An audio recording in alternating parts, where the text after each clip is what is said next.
Look, man, I don't know what the fuck you've been watching this week, but it definitely wasn't Raw or SmackDown. Both of them, one losing 200,000 viewers from last week, the other one setting a record low for its motherfucking viewership. Well, a lot of people watched Halftime Heat during the Super Bowl, also watched the Super Bowl. We're going to talk about all of this, motherfuckers, and more this week as we...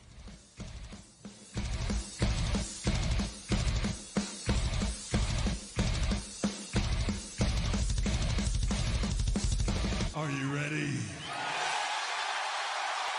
No! I said, are you ready?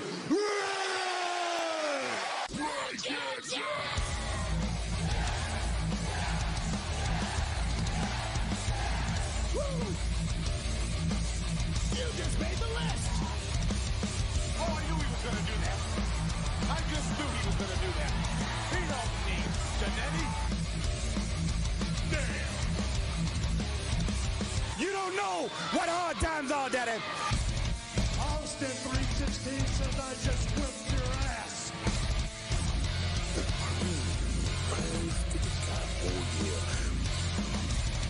Who gets the man? What the rock is cooking. Bullet for life, good, bout, and good night.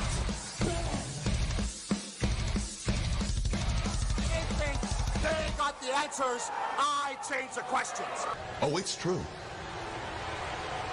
It's damn true.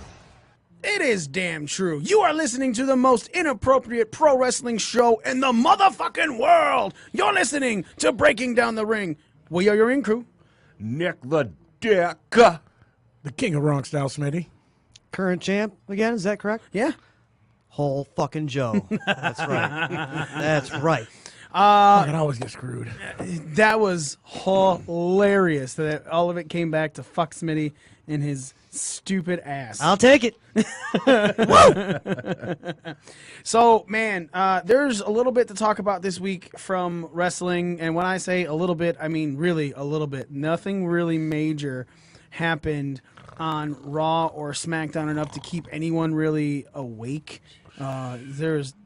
Man, it was bad. These are bad. So basically, it's gonna be a lot of discussion shows. Obviously, we're gonna talk some Becky Lynch. We're gonna talk some Charlotte Flair, Ronda Rousey. We're gonna talk Daniel Bryan's new belt. All this stuff. A lot of stuff we couldn't get into last week because we had that wonderful interview with Evolve's own AR Fox. So we have a lot of discussion to have this week. Luckily, SmackDown and Raw didn't do much of anything to change this discussion, other than a suspension to Becky Lynch, and Austin McMahon 5. She's suspended on Raw, shows up on SmackDown. Right. Yeah. So we'll start off with this. We got into it a little bit last week. The Royal Rumble began with Becky Lynch tapping out to Asuka. Then 3 matches later, she told Fit Finlay she wanted to go into the Royal Rumble because she deserved it, apparently. Fit Finlay, the ultimate authority figure that he has been portrayed to be on WWE television, gave her the go-ahead to get into the ring. At least in that one circumstance he was. Right.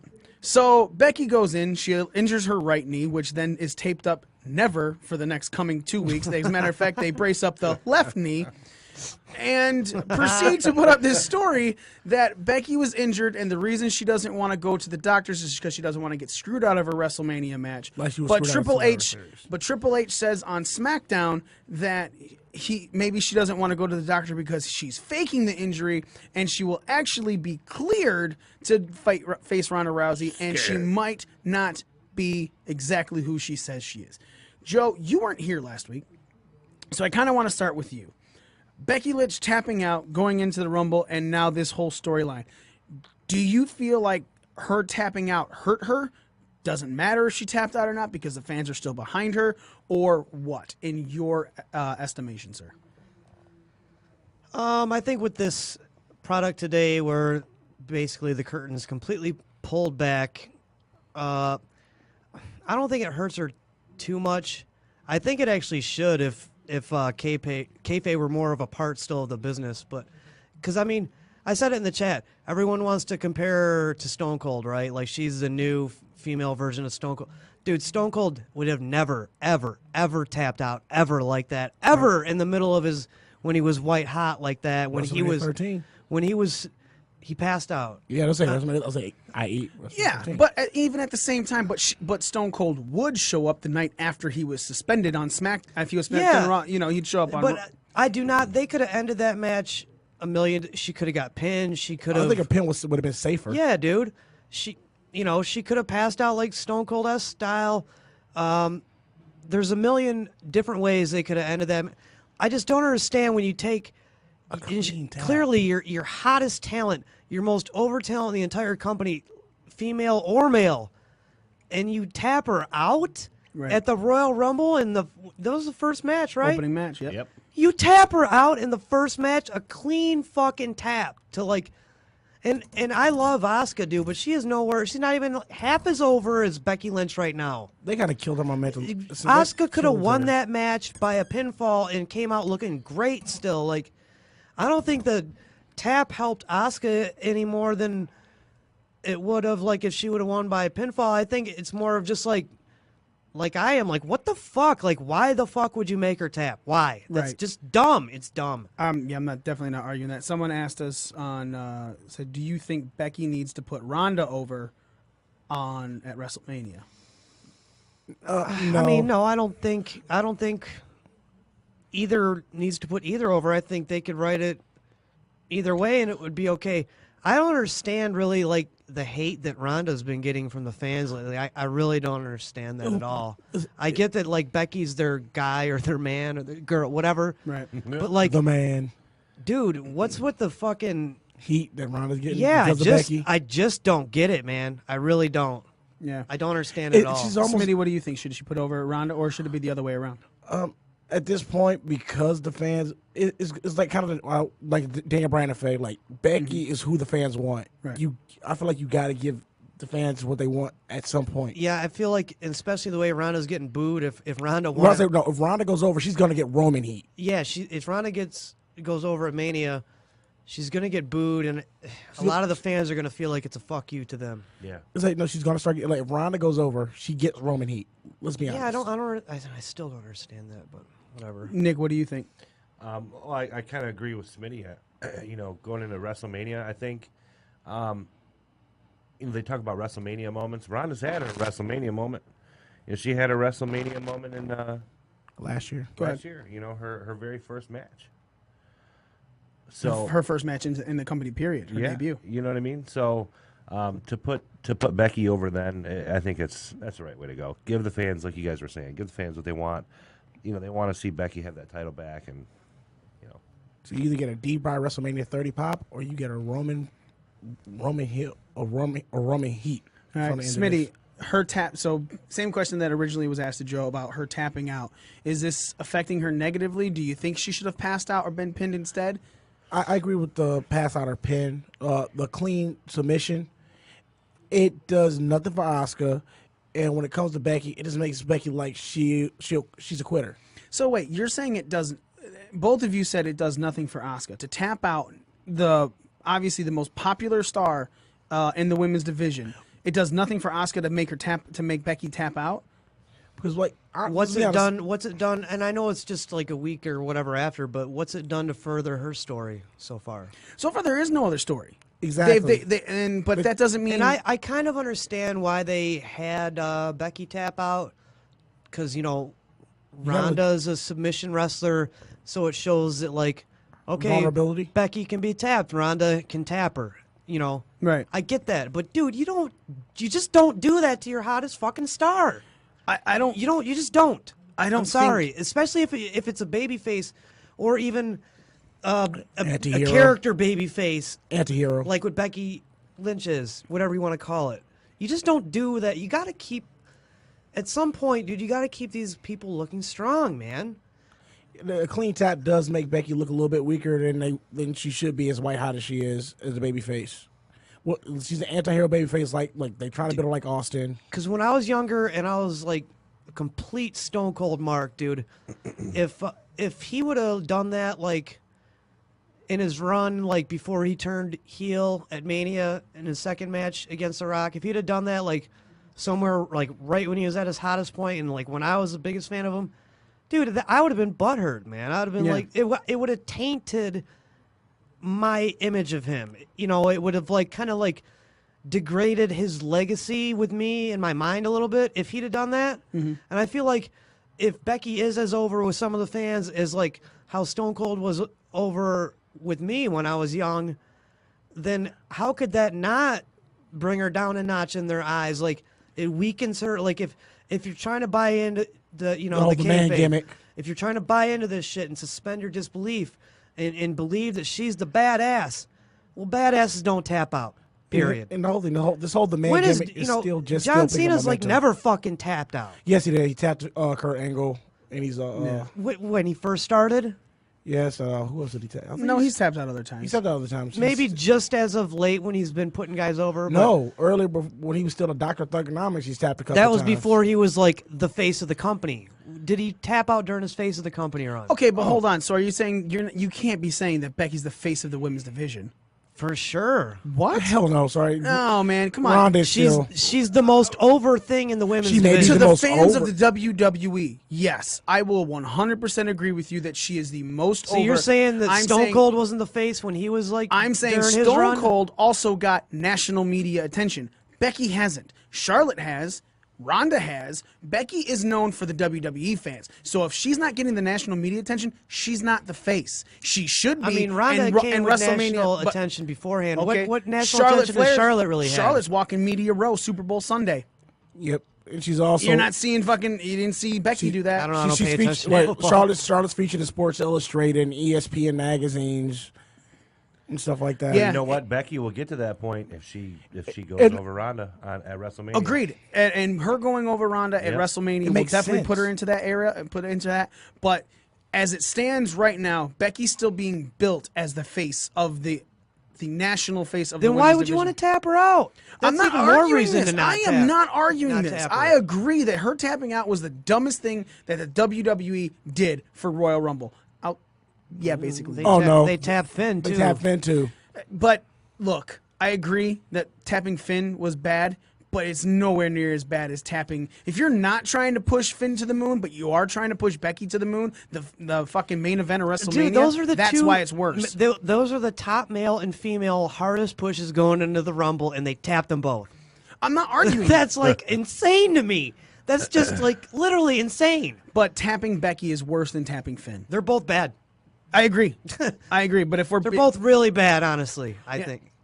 So, Nick, this going on for Becky, her being suspended, this new wrestler versus the authority thing, which wasn't supposed to be what WWE was getting into anymore with this fucking change. We're not the authority. this We're going to change. sit back and be unbiased, and we're not going to run this shit. And now all of a sudden, they're controlling shit and being the heel type mentor at times.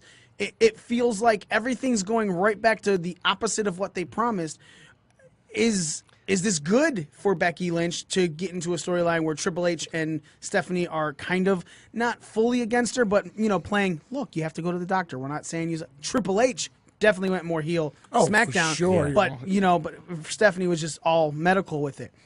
Does this hurt or help Becky in her shooting her to the moon? It's tough because a part of me sits there and looks at it like the whole authority figure getting in their face. No, I'm not going to go to the fucking doctor. You're not going to tell me what to do, this, that, and the other. It reminds me, again, and I'm going to make that comparison. I'm not saying Becky is Stone Cold. I'm not saying she will do the same things he did. But Stone Cold versus Vince, Becky versus Triple H, Stephanie, the authority figures. It's kind of going down that same path. So as a fan that's seen that and been around for these multiple eras, I'm kind of like, Here we go again. this is a little bit stale. Yeah. But for the newer fans, the fans that may not be aware of what happened in the past with Stone Cold, I think that could appeal to them. It could go either way. I think the only new aspect that it is a woman versus the authority. That is the only new aspect going into this whole angle. Yep. Before we continue, let's just go ahead and open this growler of beer that we have right here. I stopped off at Rustic Yeah, Leaf I'm Brewery. going. I got the DTs going on over here. I'm sorry. I was thinking about it too. I got I'm the really, shakes. I'm really fucking thirsty. I stopped off at Rustic Leaf Brewing Company up in Waterford last night, and a good friend of mine, Doug, he owns it, and bought us a growler of their amber ale. He said it's their most popular, so we should each get some of this, have some tasty nums of it. Just pour the fucking beer. I'm That's thirsty. usually what I like amber ale, because I'm a fan of like a Fat Tire. Yeah. And that's an amber ale. I fucking love Fat Tire. That's usually Take one down, pass it around. what I will drink.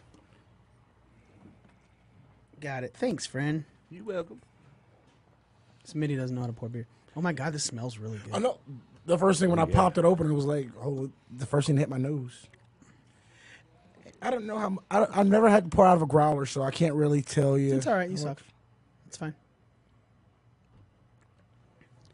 Nick, what do you think? All right. You're a craft beer expert.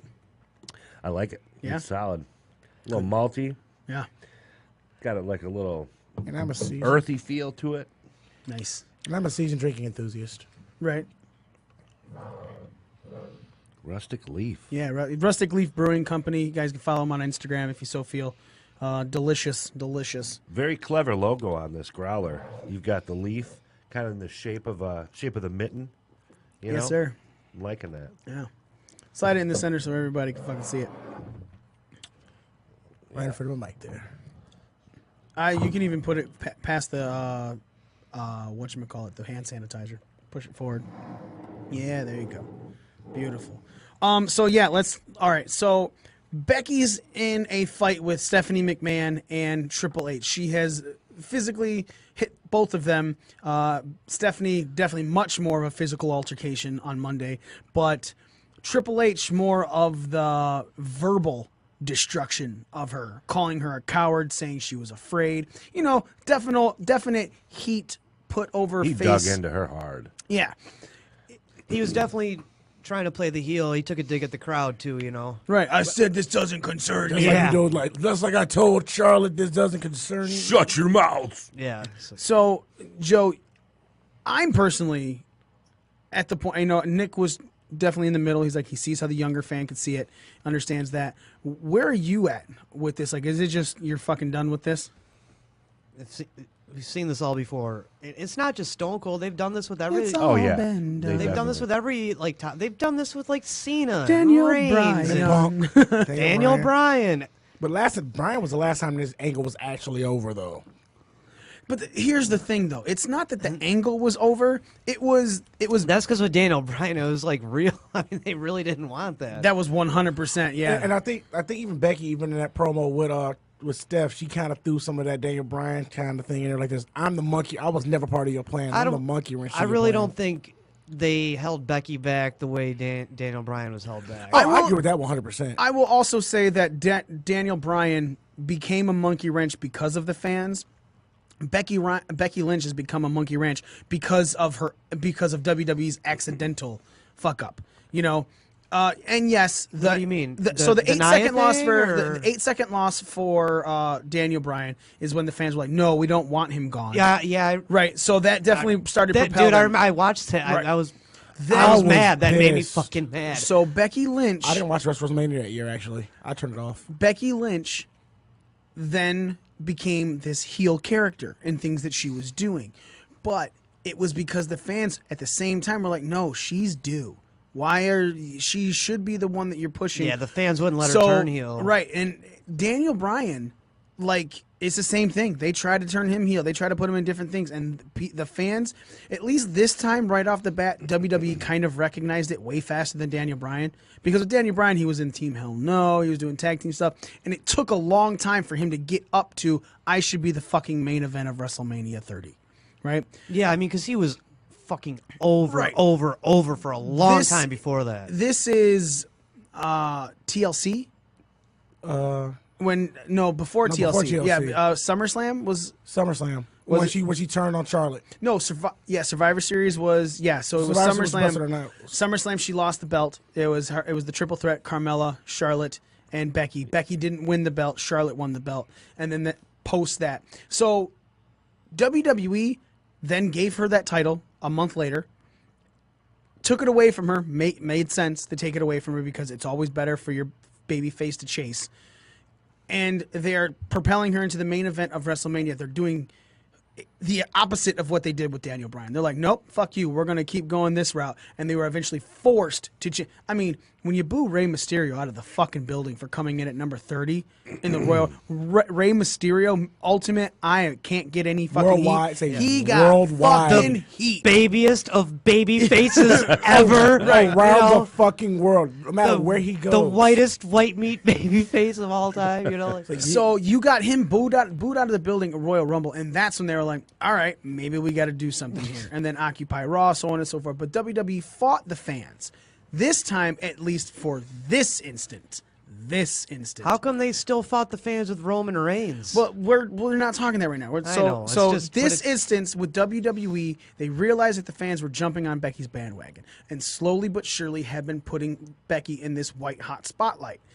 The problem is now it's come to a point where people are worried, and some people are hoping, some people are against it, that there's going to be now a triple threat match. Because let's all be honest, we all figured it was What's to Charlotte worry versus about? Ronda. I mean- was it the whole Survivor Series incident? We got it feels appeared the Survivor Series was originally supposed to be the whole Becky Ronda thing, and that was supposed to be the end of it. Right. And they were supposed to do Charlotte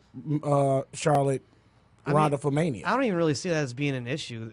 Charlotte that being should- in the match? Yeah, it should be a great match. I don't know. I think she added something to the match. I think Yeah. it would be a horrible idea to put her in the match. Really? Yeah. Why? Because I feel like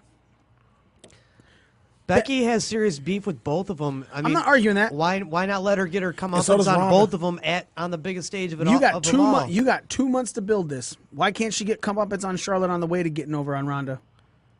Because you just said why. Because you only got 2 months to do this. But in 2 months, you can have a match with her against Charlotte. You can have her fight Charlotte. She's suspended right now. She's got. Yeah, but what I'm saying is you got this Elimination Chamber pay-per-view, right? Then you got Fastlane. Fastlane, Becky should be able to fight Charlotte for the number 1 spot. Fastlane's in Detroit too, isn't it? Not that No. I know of. Are you sure about that? Yeah.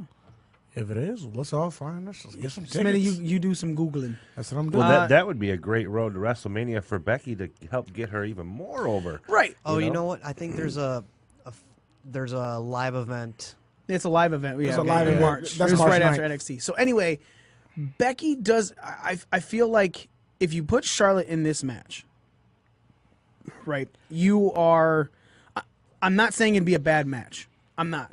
I'm saying that if you're really trying to prove Becky is your number 1 talent, and she's the one you're going to go with, putting Charlotte in the match kind of seems like it pulls away from Becky. Like, okay, look, you're really good and Ronda's really good, but we're gonna put Charlotte in here because we feel this is gonna make it a much larger main event than just you and Ronda. It feels like it's pulling away from it. What? The fast lane, we can actually make it. It's in Cleveland. Okay, it's in Cleveland.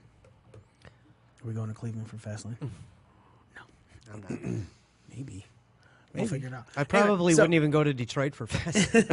I live in Detroit. What's funny is, Not going. So I feel I don't like know fuck I buddies feel out like there. it's a mixed message, right? I understand what you're saying. Like it's like we know you're over, super over right now, Becky, but we still kind of don't have faith in you. We're going to put Charlotte in there just to assure that this match is going to be a success. You Right. know? And I feel like Charlotte also takes. But I guess it just doesn't bother me as much as it would bother people that are more invested, I guess, in the product than I Right. am. To me, it doesn't bother me. Okay, But and- I see where you're coming from. From a WWE standpoint, putting Charlotte in the match also takes some heat off of Ronda because you still want to push Ronda as somewhat of a baby face too. what does it matter if you're?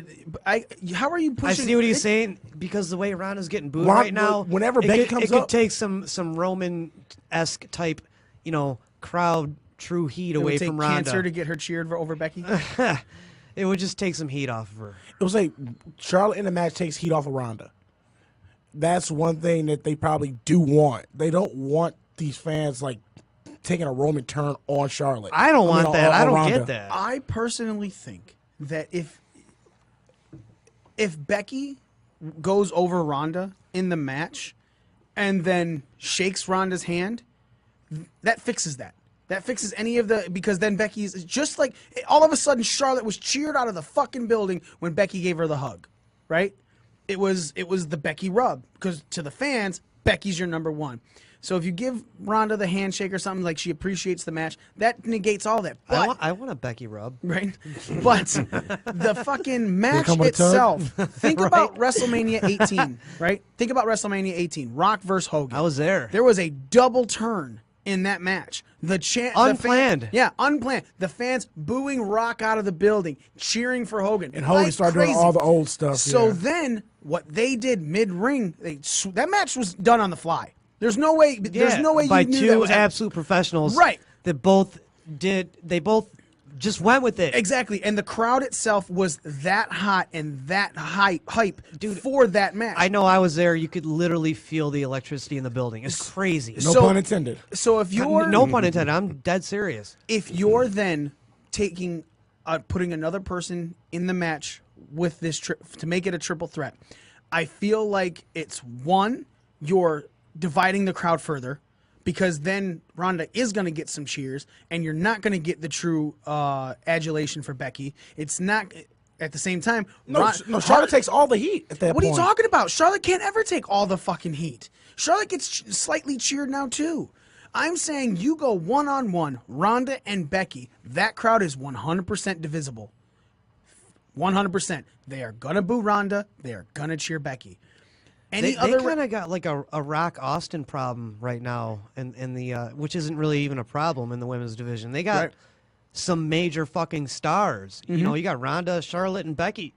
I mean, that's Even kind as of much as I that's hate the to say- equivalent of what Rock and Austin were. Like also, when To you got their- Mankind in the middle of there. Right. That's on a scaled down female version of that, but that's kind of what that is. I mean, you got some major fucking stars all operating at a high level at the same time. Right. Now, at the same time, though, I think Charlotte could go at Asuka again. That's what I was just thinking. So what do you want to do if you don't want to put Charlotte in there? And I see why you wouldn't.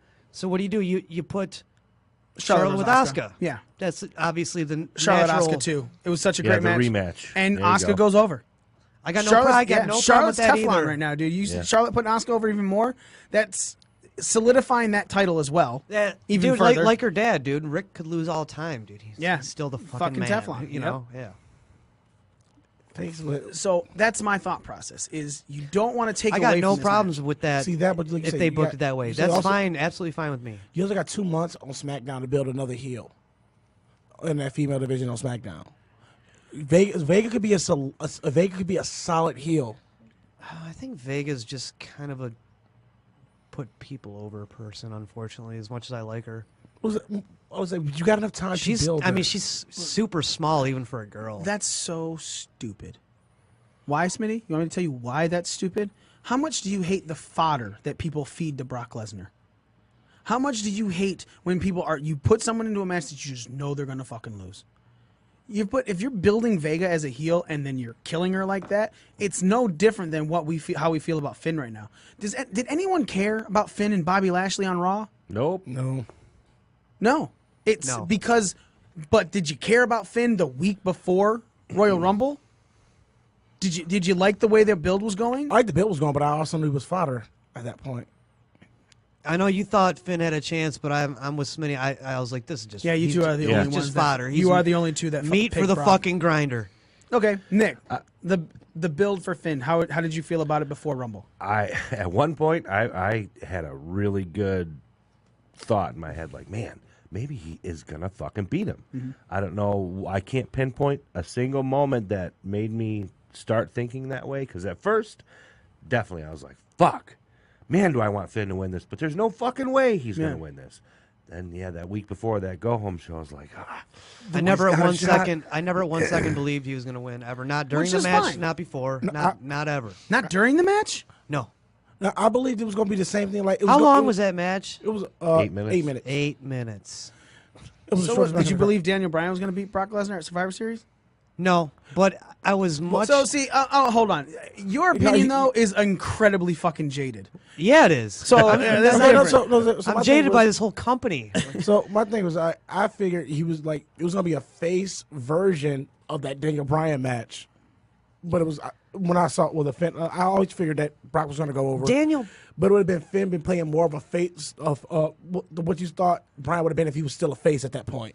Daniel Bryan too wasn't built up like a David versus Goliath type. He was almost like a last minute replacement for AJ because of that quick title change. Yeah, but AJ was a last minute replacement for fucking Jinder the year before. Which was great, and I never thought AJ was going to win either, but not even during the match. no, man. It still made for a good match though, and they still both of them told a good story.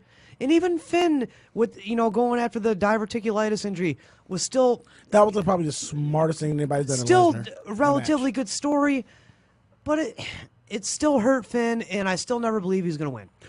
I 100% feel, and now let's go back to what we were talking about earlier, him tapping. Joe, again, we're going to start with you. When Finn was caught into that Kimura lock right after they tried to pin him, where did your thought process on this of him tapping out, did it completely kill this character for you? I was, For anything in the future for a good while? you know what, as a fanboy that I am of, and Finn Balor is the type of wrestler that I as a person would be a fan of, creator of the Bullet Club. He comes from the background that I like. He's the type of guy that I like. So as a fan of that type of person, watching him tap like that, and I just said in the chat, like, I can't remember the last time I saw Brock tap someone, and you came up with some insanely long ago. Oh, yeah. It was like Triple H. Real stat, and I was like, Jesus, I didn't even think it was that long ago. Triple H. But so yeah, when he tapped, I was seriously like, what the fuck, man? Extreme Rules Like, right after he lost I was to like, Triple what H at the? Mania. Especially the way they pushed him so fucking hard going into that match. I'm like, and then you tap him? Like, oh man, it's just, if I had hair, I would be pulling it out. Seriously. Like, it's just, every time I feel like the WWE can't do anything to, They like, can't fuck you in the ass. disappoint me more or dumbfound me more, they find a way to make me be like, what the fuck, man? You know? And it's like, I don't know any other way to articulate it. I can't argue that because I'm with you. I don't even. Finn was my mark boy.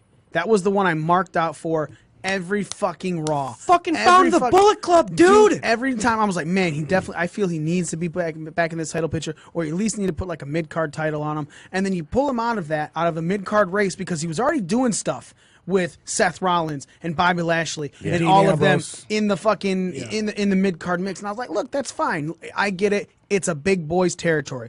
But give Finn the fucking Rumble and have him go face Daniel Bryan at goddamn WrestleMania. That's what my thought process was because he was already mid-card. Which would make for an excellent match. Yes. Yeah. So then they go, all right, no, we're gonna fucking rocket strap this boy to the main event, and we're gonna have him face Brock Lesnar at Royal Rumble. Even better, right? Right, which is great. Him No, tapping. fuck you, fanboy. I fully agree. I agree that him.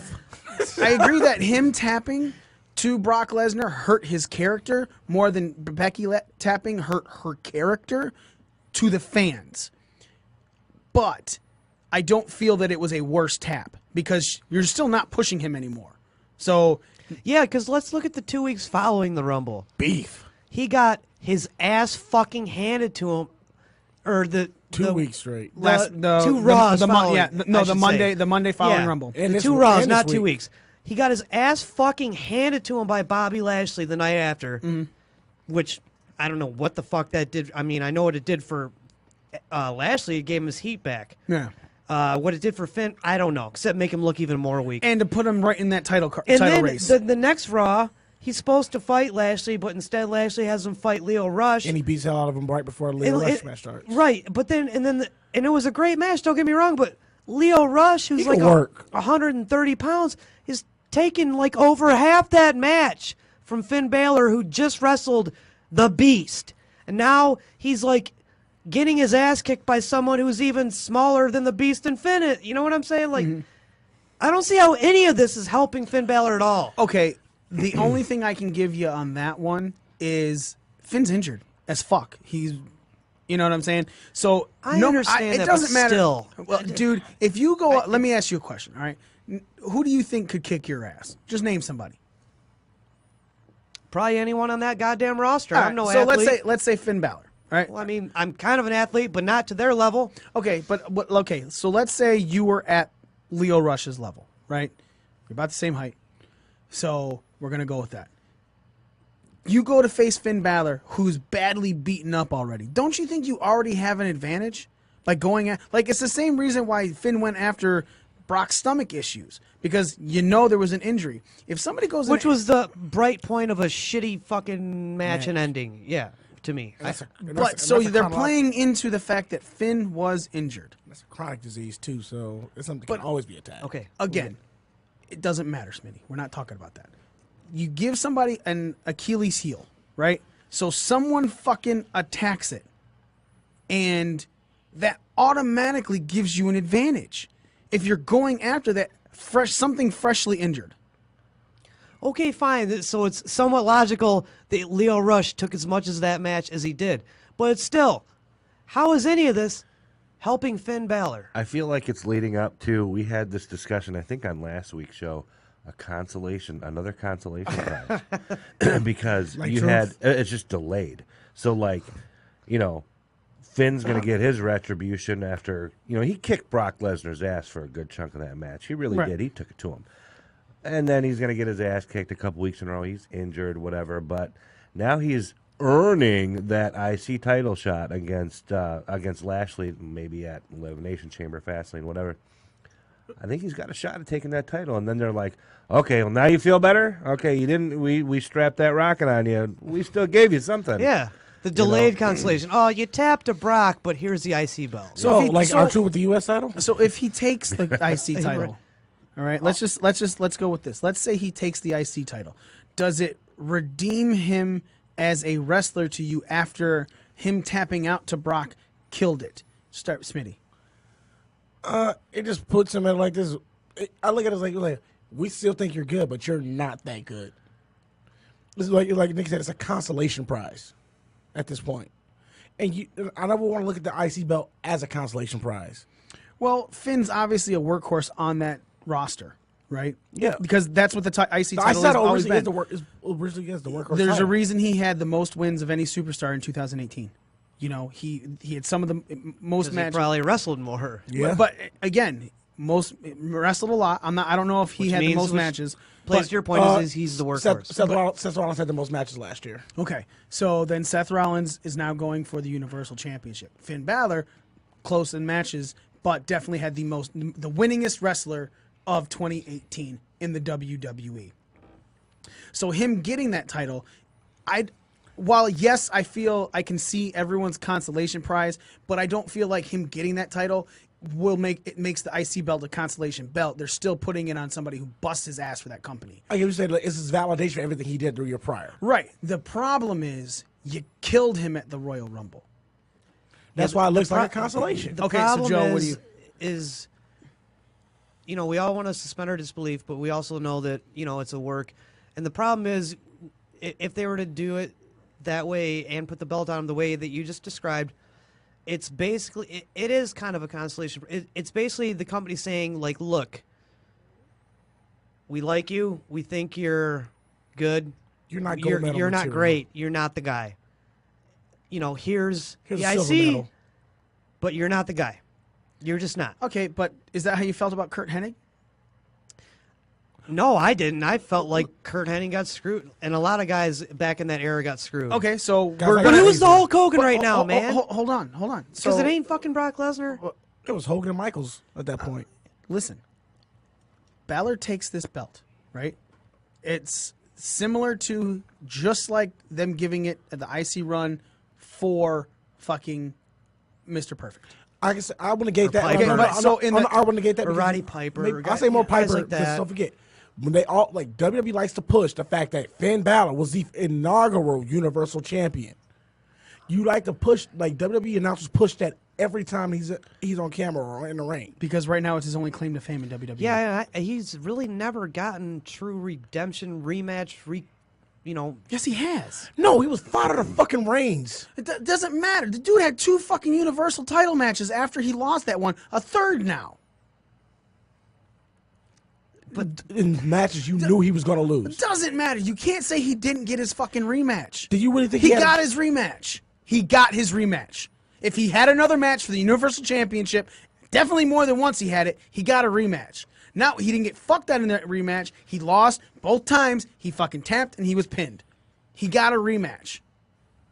You can't say he didn't get a rematch. Saying he didn't get a rematch means he didn't get a rematch. He had to earn his way into that Brock Lesnar title match. I agree. That's not like a rematch from when, he had to give up the title for not losing it.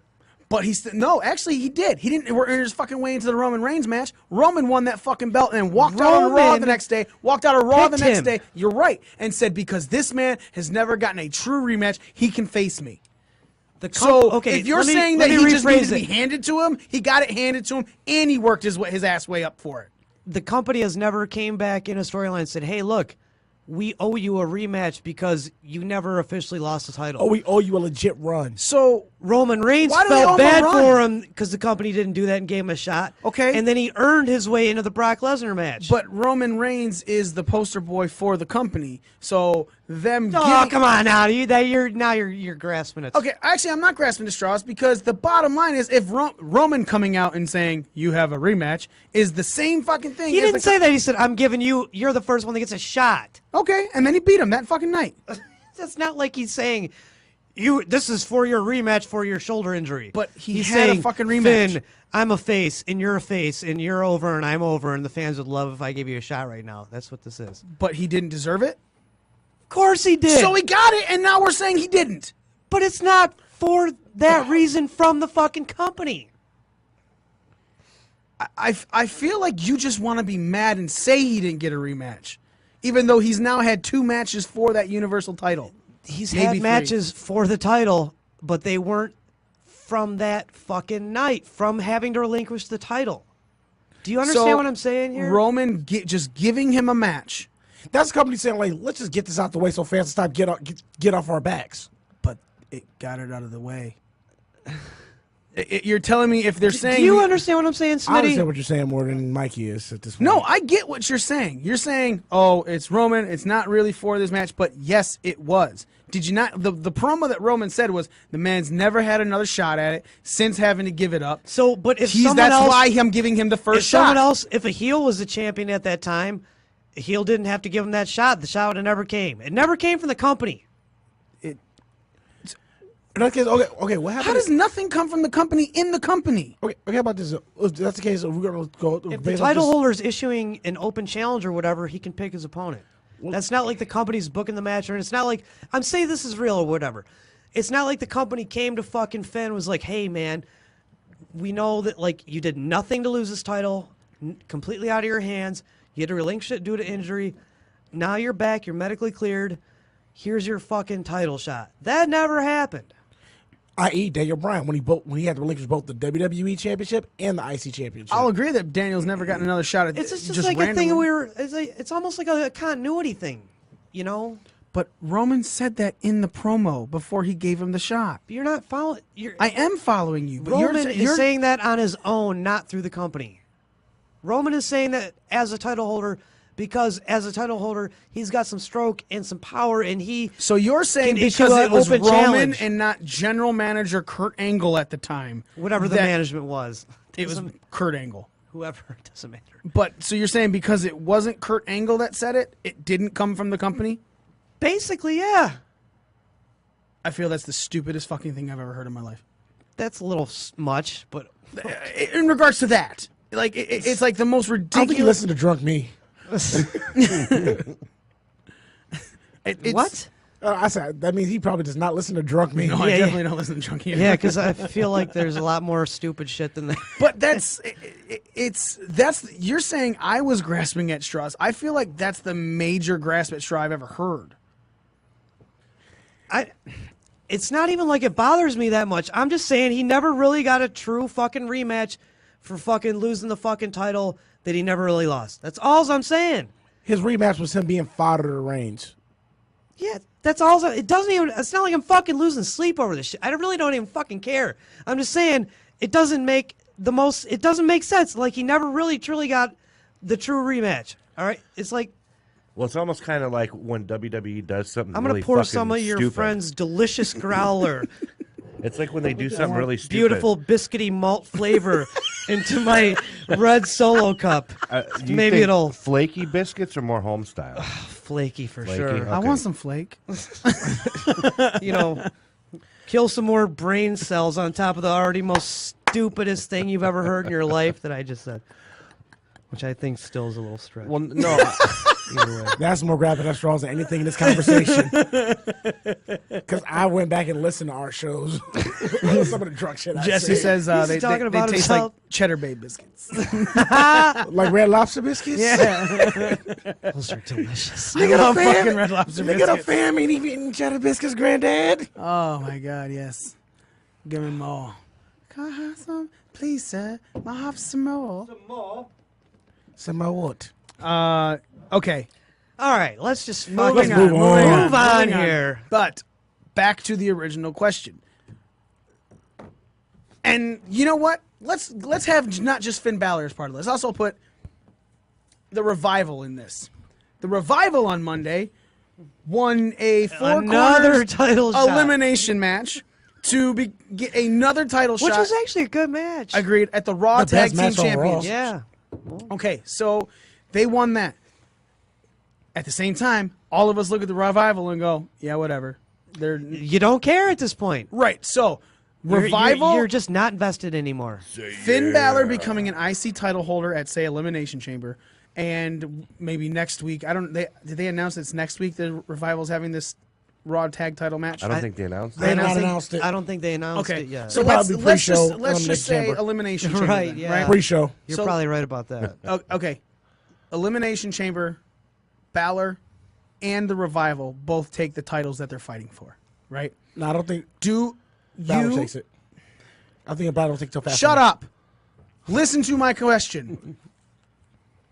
Balor and the Revival both take the titles they fight for.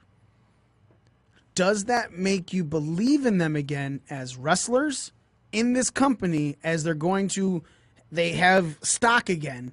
Or do you still go in the whole, I don't care mode? Nick, we'll start with you. It puts a little bit of belief back in it. I would say more so for the Revival. Yeah. I like the idea of Finn as the IC title.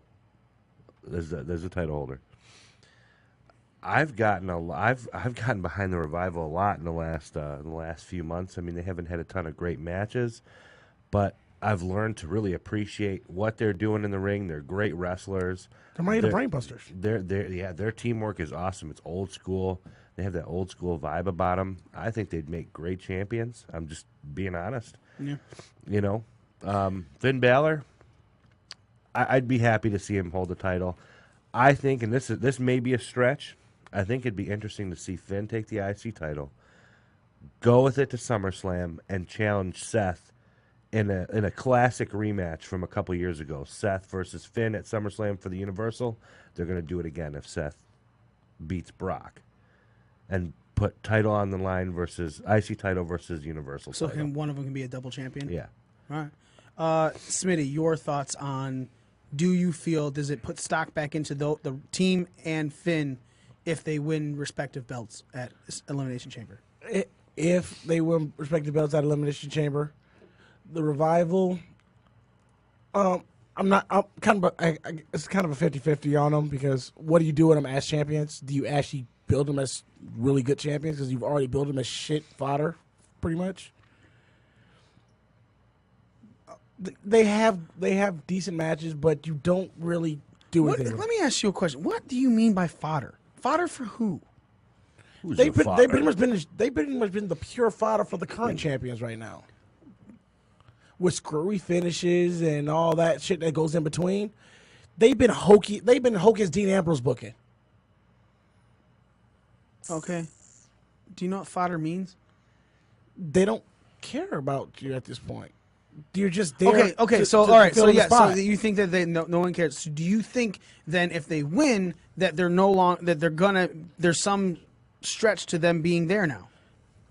So my thing is, I don't know if they're going to build them and use them as transitional champions, or they're going to use them as legit champions. So a win would not automatically put stock back into them for you. You would have to see a No. build. Okay, that's all I want to know. Joe, But you. you really have to ask me about the Finn thing. Okay, so. yeah, Finn thing. Go ahead. The Finn thing a little bit more, because even though I feel like it's a consolation prize, the IC belt does still have the prestige back on it. It depends on how long of a run they give them. as well. So again, the win itself wouldn't do much. You would need a build post that. Yeah. Okay. Joe, what do you think about? Long story short, no, I don't think it would do much for me on either case, especially more so with the Revival. Really? Yeah. Them finally getting the Raw tag team titles, and you'd be like, fuck, I really still don't care. Yeah, just The Raw tag division is shit, because too. the tag division is fucking shit. That's a good point. Has been for a long time, and B, like, you've already just embarrassed them, humiliated them, beat them every which way from Sunday. Like, you can't put the toothpaste back in the tube. I mean, you've revivaled them. Okay, that's fine. Now, playing off of Smitty's point, Joe, if they then gave them a good run, let's say they even got a win at WrestleMania, They would, no pun intended here, they'd literally have to revive the tag division in itself, too. Okay, For this to work. So if they gave them a good run and a good win at WrestleMania, still holding on to the Raw Tag Team Champion, let's say WrestleMania, does that then? Is this match mean something, or is it fucking pre-show? That, you know, like, is look, there I'll any be honest, stock man. whatsoever in the tag division at all? Can I be honest? I care more about the the pre-show doesn't cruiserweight. fucking matter to me. I don't care where you are on the card. If you do a good match, you do a good match. I don't give a shit. There's fucking the New Day have I been get that. amazing on the I pre-show. know that, and as a fan, I agree with you. But the problem is, the arena's mostly empty during the pre-show, and me and you may not care whether it's on the pre-show or not. But the fact of the matter is there is not nearly as many eyes on the pre-show as there is on the main show. I feel they screwed. The cruiserweights. No, don't put words in my mouth. I feel they screwed the pre-show up once. What, with Neville and Aries? No, not where they put anyone on the show. I feel they screwed the pre-show up once by having a match before the crowd could get in, and it wasn't so much them. I don't remember what it was. It may have been WrestleMania. Man. A lot of those pre-show matches, you look up in the seats. No, because 80% of them are empty, man. now you're seeing like these 2-hour pre-shows. The first match doesn't start till the end of the first hour, so the majority of people are in now. Man, I'm not saying they're in the seats. These but past few pre-shows, they've been starting having matches pretty freaking early, man. Let's say about 45 minutes in, give or Yeah, take. dude. yeah, the end of the first hour. That's exactly what I said. So these pre-shows start. That's like 5:45 in the afternoon, dude. Like, that's early. I guarantee you, there's a lot of people not in their seats by then. Joe, but you'll fucking watch a 7-hour goddamn New Japan Wrestle Kingdom too. Honestly, as a New Japan subscriber and watcher, I really only watch the whole show for Wrestle Kingdom or Dominion. All those other undercard matches, Like like New the Beginning. multiple tag matches. Dude, I'm not watching that, okay? I'm not arguing I'm that, but skipping what I'm right- saying is the I'm Young Bucks skipping have been right in some past- of those matches, Sometimes yes, more so not. but they've been there. Especially later in their New Japan run, they were in the more main event matches. But again, they've been there. But either in way, the last I'm year and a half. I'm sitting here as a fanboy Mark Indie guy saying, dude, I skipped past that shit too on New Japan, dude. Like I'm done with. I'm over it. I ain't got But time for it. I'm not arguing that, but what I'm saying is I don't feel it lessens the value of the match by them being on the pre-show versus. I disagree. It's less eyes on it on the pre-show. It's a whole let's be lot less honest. eyes. And like I said, we're fans. We appreciate the match, the product, the talent. And that's why I said the cruiserweights But did screw me on the pre-show. A, there's a lot less eyes, and B, the consensus, especially, do view it as less than. Okay, they do. Even the company does. That's why they put it there. It was like I think the cruiserweights be putting on some of the best matches on some of these cards, and they always are confined. How many times have we said said we thought a couple of the best matches were on the fucking pre-show, and Yeah, I like agree. nobody fucking saw it? Which then kind of goes against the fan, then, doesn't it? Because if us as fans are watching, especially live fans, sometimes you can't get in the arena that early. I've been in, like for WrestleMania 18, actually, I was in line for like an hour and a half, dude. Hell in a Cell when it was here. I was still in line trying to get And to we my were seat there by the time before the show started, like, and I didn't get in until like after Van Dam and Regal wrestled. You know, like, it's not always that easy. Like, you know, Yeah, the last pre-show match was when this one Alpha was still together. That was or something like that. When Hell in a Cell, and that's when I got in. I got until like the end of that match when I finally got to my seat, and that was at the end of the pre-show. Right. So I gotta agree with Joe when it comes to the live events. That not all of us are in our seats by the time the pre-show ends for these live events. I'm not arguing that, but being able to go back and watch it, I don't know. Then again, I'm the type of person that has gone back and rewatched an entire then, fucking though, pay-per-view. like, So have I. Like I'm talking about when I was at WrestleMania 18. It took me almost 2 hours to get. I understand it, but there was no fucking- network back then, and no real pre-show then either. But I'm saying, even with the main show, like I still missed some of it, even though I was there before it started, just because it was so the line. Was Did so you say packed. there was kind of a 'cause pre-show? They had a pre-show on WWE.com. I don't remember that. Yeah, me either. Now, as a subscriber, let's say pre-show starts at 5, but you're doing something, whatever, and you get home. Are you going to start the pre-show from the beginning at 6 o'clock? Or Yeah, are you going to start and at I've I'm done like that. a completist.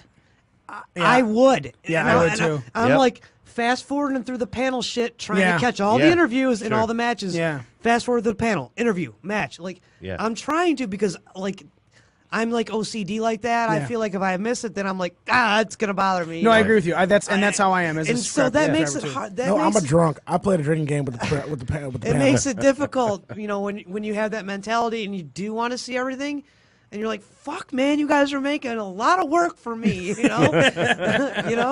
like God, you guys, it's almost arrogant. Like you guys expect a lot. You're taking up my fucking time here, man.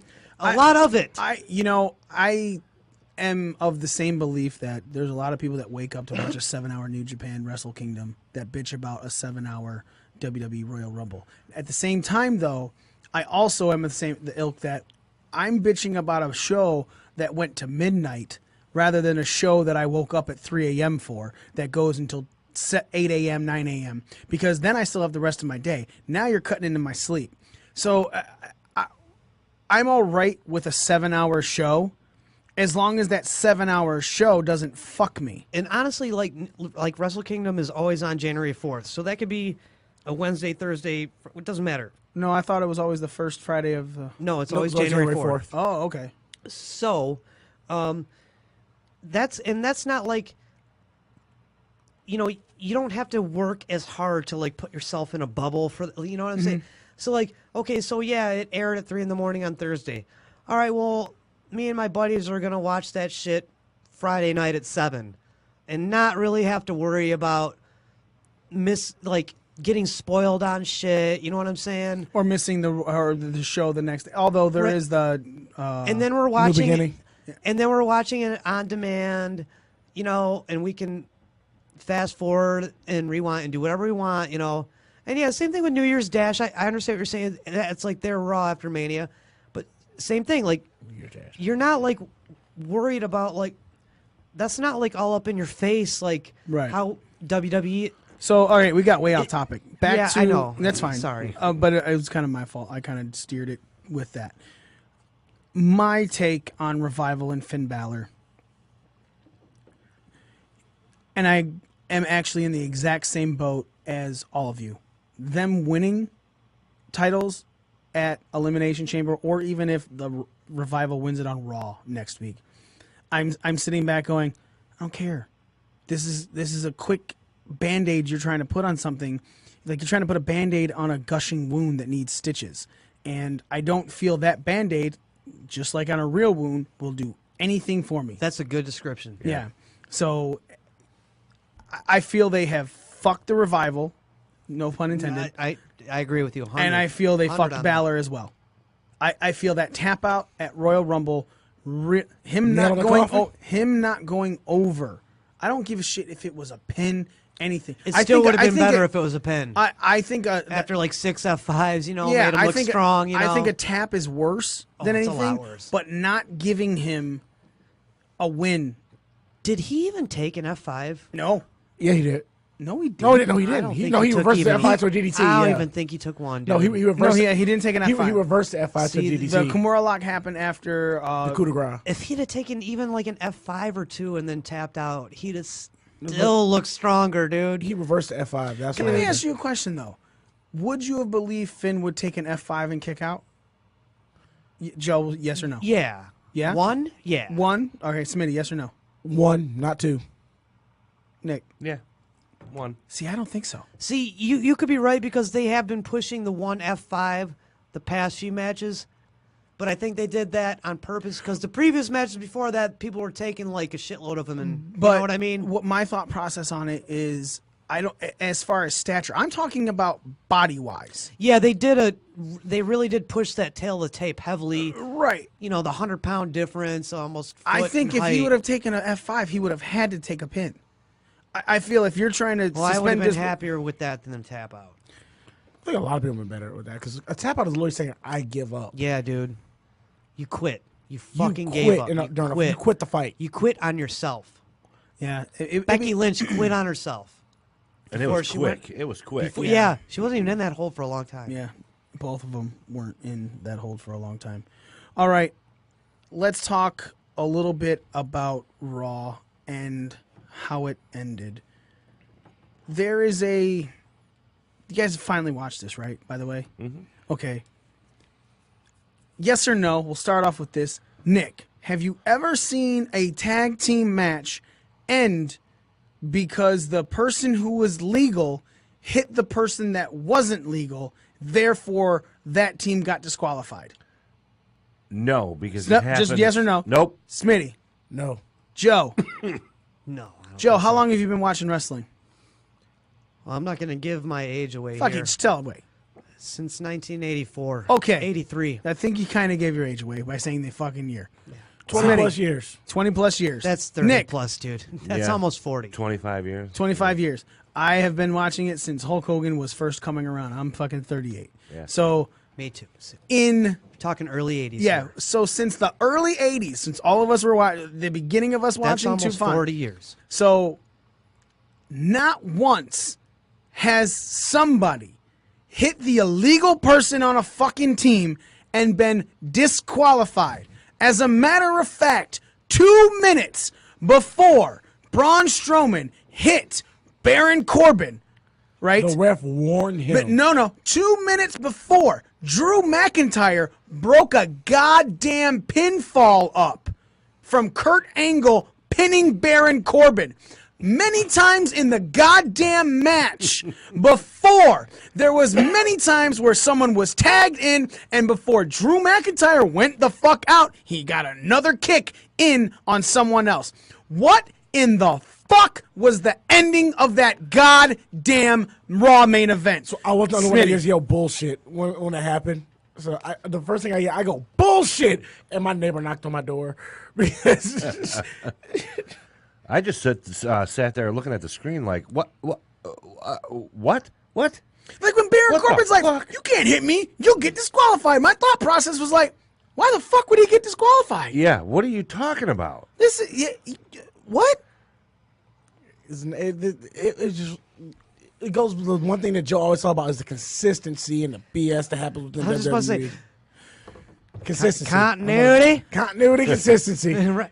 Wouldn't be any continuity. Continuity. I got this word I want to use called continuity. There's that word again. I don't think I've ever. BDR drinking game. Whenever Joe says continuity or consistency, So I got to go get a beer. there's no more in there? We drank all the growler. they all the growlers. God we damn. actually used some continuity. All right, Joe, before you go, because this, all right, you're the first person I actually want to talk to All about right. this. This, I turned Raw off early. Like, I'm part of that major drop from first hour to third hour. Yep, me too. Because it was second hour that I was like, I can't. I'm just tired. I'm bored. I don't give a fuck about this. Then somebody tweeted out, for the ending of that match. And I was like, what are they talking about? So I went and looking for it, and everyone was like, the person that was illegal hit the person that was legal, so that person got disqualified. That team got disqualified. And I was just like, that's not fucking possible. Joe hadn't seen Raw. So I kind of gave you a, like, what the fuck was that? So when you finally watched it, even knowing there was going to be a screwy finish, what was your immediate thought process?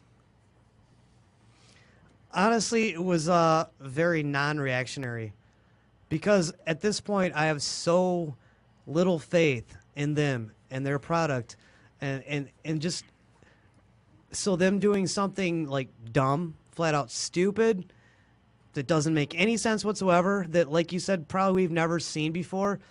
Like, I don't know. I don't even care anymore. It's like, I know this shit's going to be really bad. I know it's not going to make any sense from week to week. I know they're going to change their mind in their direction they're going on certain things pretty much every week. So I just come to expect it now, you know, and it's like, and it's a nothing match anyway. What the fuck was the implications of that match anyway? Shit. It Kurt meant, Angle's possible retirement. yeah, someone interrupted Kurt Angle's retirement speech, so now we get a fucking tag match. So like, it just fucking means nothing. Like I hate to sound like a broken record here, but like I said it before, they find ways to make you not care about their product. It's just another shining example of that to me. All right, Smitty, when you said bullshit, then post that. I said bullshit, and it pretty much, I just, because I watched the Hulu version, and I watched everything else in between on YouTube, and so I'm like, I wasted my time for this. I could have done something else. I could have masturbated in that time. I could have played video games in this time. There's a lot of stuff I could have done, and like for that finish. You could have finished instead of watching that finish. Yeah, I could have finished instead of watching that. Could have stared finish. at a finished model Hell yeah! instead of watching that finish. Could have looked at a different finish. I got to finish for myself. That's kind of what we said there, Smitty. I'm Nick, not a model. your thought process. Confusion. So I knew I was watching a tag match. You can keep that open, bro. I knew I was watching a tag match, but then when that happened, I looked at Baron Corbin pointing at the ref and saying, "You can't do that, this and that." I'm like, wait a minute. Was this a one-on-one? No, it was a tag match. I was fucking confused because that shouldn't fucking happen. That shouldn't fucking happen because 4 other times throughout that match, somebody broke up a pin. Why the fuck weren't they disqualified then? Because it doesn't fucking happen. Every tag match I've ever seen in Ever. my entire life, someone breaks up a pin. Ever. Or somebody The pulls illegal you up man always hits. Dude, someone runs around to get the fucking... They got like a 5 count to get out or something. Like, what the fuck, That'd be like man? disqualifying them for not holding the fucking tag rope in the corner. You know what else, too, I find out, too, with WWE, that it doesn't happen to me when I'm watching New Japan and stuff? Like, I find myself, like, getting distracted very easily. Like, getting lost in something else, like my phone or something else is, like, pulling me away very easily. Whereas, like, when I'm watching New Japan, I'm, like, way more, like... Invested, dude. And I don't even mean to... I'm trying to be invested in WWE, but it's, like, so just, like... It's a chore. Shitty that I'm like... Oh, I get lost in this Facebook wormhole. Like, and then I fucking miss, like, and I gotta fucking rewind or something. It's like... Or it's, like, so fucking boring, I'll find myself, like, nodding off and shit, like, especially if I'm watching it later at night. That happens. I'll be, like, falling asleep to this shit. It's so fucking bad. Yep. Mikey has enough time to live tweet through Raw. Yeah, but I do that. I can do that anyway. Dude, I can send a text message while fucking looking at it. Yeah. I live tweet on Raw on purpose, like, to get... It literally brings more eyes on our fucking social media. I get it, but, like, if you're truly like the investment you get in, like, other stuff, like, when I watch Ring, like he said, I do the same thing with Ring of Honor. I've been find myself watching Impact, more invested in Impact than I find myself interested in WWE over the last couple of weeks. I can argue that. And that's just terrible. Like, it's like, this is supposed to be the best sports entertainment, wrestling, whatever the fuck they want to call it, company in the entire world. Yeah, and that kind of goes back to, like, okay, so we're shitting on how they came out and said that they sucked and that they're going to change, right? My cynicism is coming. And we just pointed out how they really haven't changed. They're doing, it's the same old hat, same shit, different day. But one of the things that jumps out at me, what they said when they said that they sucked and they're going to change, is they said, you're going to see new faces and new matchups and new superstars. Like, and I'm thinking to myself, like, dude, you have a fantastic fucking roster. Like, you have some, like, the best talent in the entire world on your roster. The problem isn't your faces. It is not your superstars. It's how you fucking use the people that you have working for you. You don't need new people. You need to use the people that you have correctly. I mean, it's like, and they're not, dude. They're just not. Perfect example is the tag team division on both shows at this point. The tag division in both shows have gone to shit. Like, and they both, like, SmackDown specifically has a fantastic tag roster. You've got Gallows and Anderson. You've got the you've got New Sanity. faces and new matchups. That means fucking Jeff Jarrett and the Roadie versus fucking Elias. Oh, you didn't know? There's your new fucking face. So, you Fuck Jeff Jarrett, because nobody fucking asked for it. I did. No, you didn't. because you're stupid. Now that's the stupidest fucking thing. There it is, baby. Cheers, social. Slat nuts. And then don't get me, he actually worked a pretty good match, I thought, actually. Yeah, well, But nobody cares, Oh, dude. video guy. It doesn't mean nothing. Nobody wanted it. It was like, who cares? Nobody wanted Jeff Jarrett in a fucking Royal Rumble. Exactly, man. So- And nobody gives a fuck about Eric Rowan either. Oh God, could somebody never ever give him a mic again? what are you talking Oh about? yeah, dude, don't ever let him talk. I ever fucking again. love that. You're kidding. The right? content. No, I'm not. The You know content why I makes love sense. that? Because it was completely different than anything Eric Rowan has ever done before in his life on fucking TV. He is Said always something besides run. He has always been the, like, even when they were doing Bludgeon Brothers, it was just fucking monosyllabic. Yeah, well, I see caveman why talk. they did that, because Yeah. when he does talk, it's fucking god awful. Yeah, the guy has no charisma and can't and has no stick skills. Dude, that was like seriously like I was like wanting to gouge my eyes out with a spoon when he was talking. See, I loved it, and I'm not gonna say it didn't need work and it didn't need more personality into it, because it was like listening to a Bludgeon Brother speak intelligently. thought it was cool he was wearing a Amon Amarth shirt. Yeah. what was it like? It lacked charisma first and foremost, and he stumbled over his lines as well. And I will agree with that. I am his, not his saying voice that. just sounds weird. I'm not saying that Eric Rowan dropped a fucking dime piece of a promo. I'm saying that what it laid was a like it was foundation different. for is, if it improves and they keep giving him time to talk, that I think Eric Rowan could drop a pretty fucking good promo. Because first off, if you're stumbling over your words, I don't care. Do you know why I don't care if you're stumbling over your words? Because most likely if you're stumbling over your words, there's some sort of real emotion behind it. As a human being, I or stumble you're just over my fucking words. nervous and you're new at this and you You're don't know what nervous the and fuck it's you're a doing. script. But he's not new at it. He's new at talking on the microphone. Yeah, So is Ronda Rousey stumbling over words her being shitty promo? No, it's her bad acting.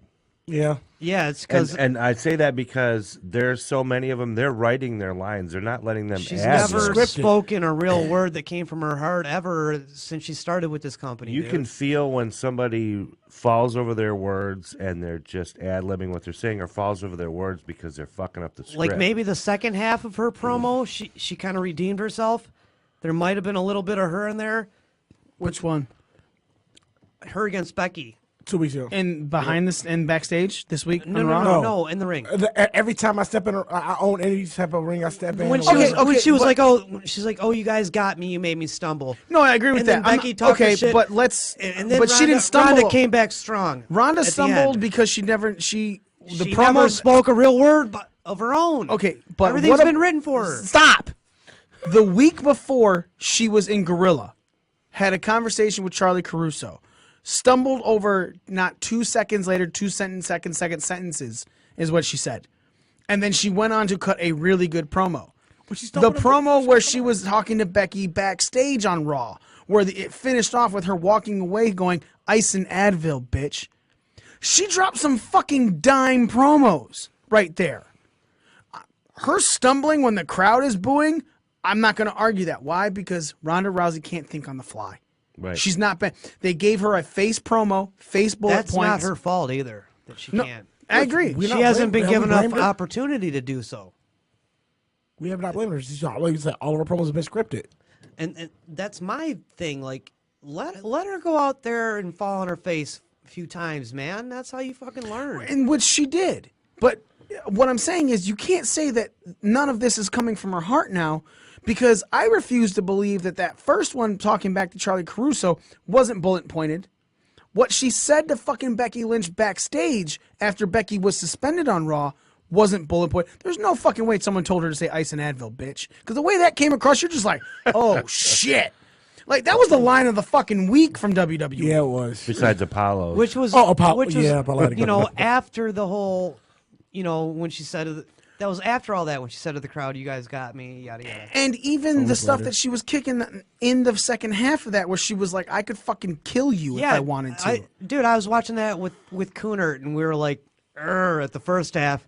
And then after, I was like, all right, well, she came back strong. She redeemed it. Cooner's like, yeah, she finished strong, you know. And I agree with that. But I'm not saying that the reason that she flubbed was because there was a script that she couldn't continue. I think Ronda is the most bullet-pointed one at the current moment for people that you think should be scripted. See, I think differently because she sounds so robotic out there a lot of the time. Well, what I feel like I'm talking she recently. starts- I'm talking just before Rumble, maybe like a week or two before Rumble, maybe even the week after Rumble.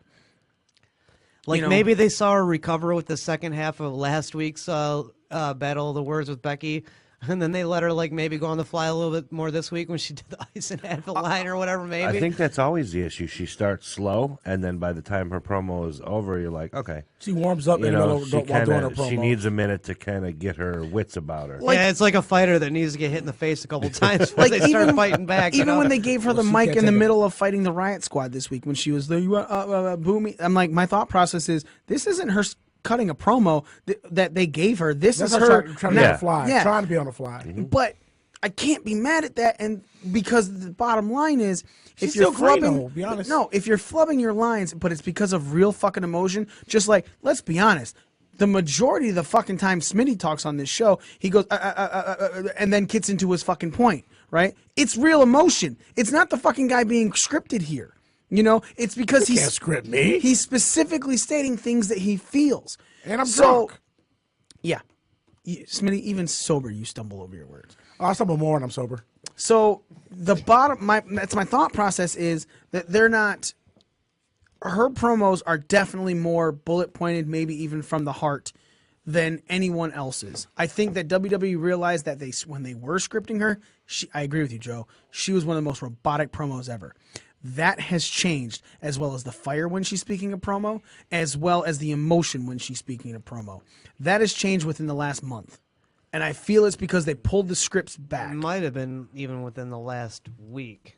No, I'm going to give Since the stumble and recovery. Dude, the fucking one that she was talking about Right after backstage Survivor with Series. Charlie was the one where she was like, I don't fucking owe Sasha a damn thing. I fucking gave her this. I fucking put her over. I said she was the reason, and then 2 sentences, and that's what she was stumbling on that one. That was a couple weeks ago, bro. Was that before the Sasha match? Yeah. Yeah. So Sasha match at Rumble. I'm saying I think within the maybe even earliest when she sat down for that Moment of Bliss segment. Okay. By the way, can we just get rid of the Moments Bliss segments? 'Cause No. they have all been terrible. They have not. Besides the This- Dean Ambrose thing this week, Was amazing. they have all been terrible. Was amazing. Did you just say you want to get rid of something because they've all been terrible except the most recent one, which was actually really good? I said no. The only redeeming part of that. Okay, wait. was Let's Dean Ambrose move part. away. We'll move away from that. What was the fucking conversation that started with the promos? Ronda's promos and Eric Roman's promo on Tuesday. Eric Roman's promo. Okay, yes. Eric Roman's promo, I will fully agree, was probably heavily scripted. But back to my thought process on it is if he gets it down, he's able to put his some sort of charisma into it, I think Rowan could be good. I don't think that was a horrible part of SmackDown. I think it was a bad part. I never said it was the worst part. But I 100% feel it's something that can be built on to be better. I said it was bad. I didn't say it was the worst. Right. Just don't give him a mic for a while. So, like literally. No, Well, I'm agreeing with Joe. the Let him segment fall was- on his fucking face. Let him get better. The segment was actually good. Yeah. It was just Eric Rowan I thought sucked. I mean, I liked the Jeff Hardy, Daniel Bryan match. I liked what was said before. I liked all the run-ins after. Captain Planet. That was all, and yeah, and, and Daniel's interview after, you know, he went back through Gorilla. That was all fine. It was just when Eric Rowan spoke, I was like literally like screeching, almost like, oh, stop, just stop. But you know, I'm hard on the product. You are, But hey, deservedly so. I pay, dude, I pay a lot of money for this friggin' product. I buy the network. I go to live events. I buy their frickin' t-shirts. I've spent thousands and thousands of dollars with this company throughout my lifetime. I feel like if I want to criticize it, I fucking can because I'm a paying fucking customer. Thank God for the WWE Network, because at the rate they do pay-per-views and the price that those pay-per-views would be fucking right now. And that's another Jesus before the Christ. network. $50 a pop? Before the network, I've probably dropped thousands of dollars on pay-per-views. So if I want to criticize it, I'm gonna. Not gonna argue that. We're supposed to criticize everything. Back to the continuity thing. Every tag team on Raw for the women's tag titles fought in a match to get that spot. Every tag team on SmackDown Announced said, it. yo, we're gonna be in this match. I'm declaring it. Listen, the only one I didn't call, I knew Naomi. I thought they were going to team her with somebody random, but when they put her with Carmella, I'm like, fuck. Why fuck?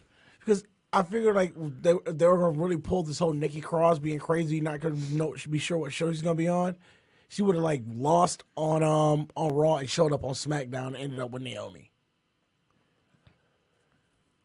If you want to like pull her as being a crazy type, whatever, throw her with Naomi. Like, she's a fan favorite. Nikki's, well, even though she's just coming up from NXT, she's still kind of a fan favorite for the hardcore fans that do watch NXT.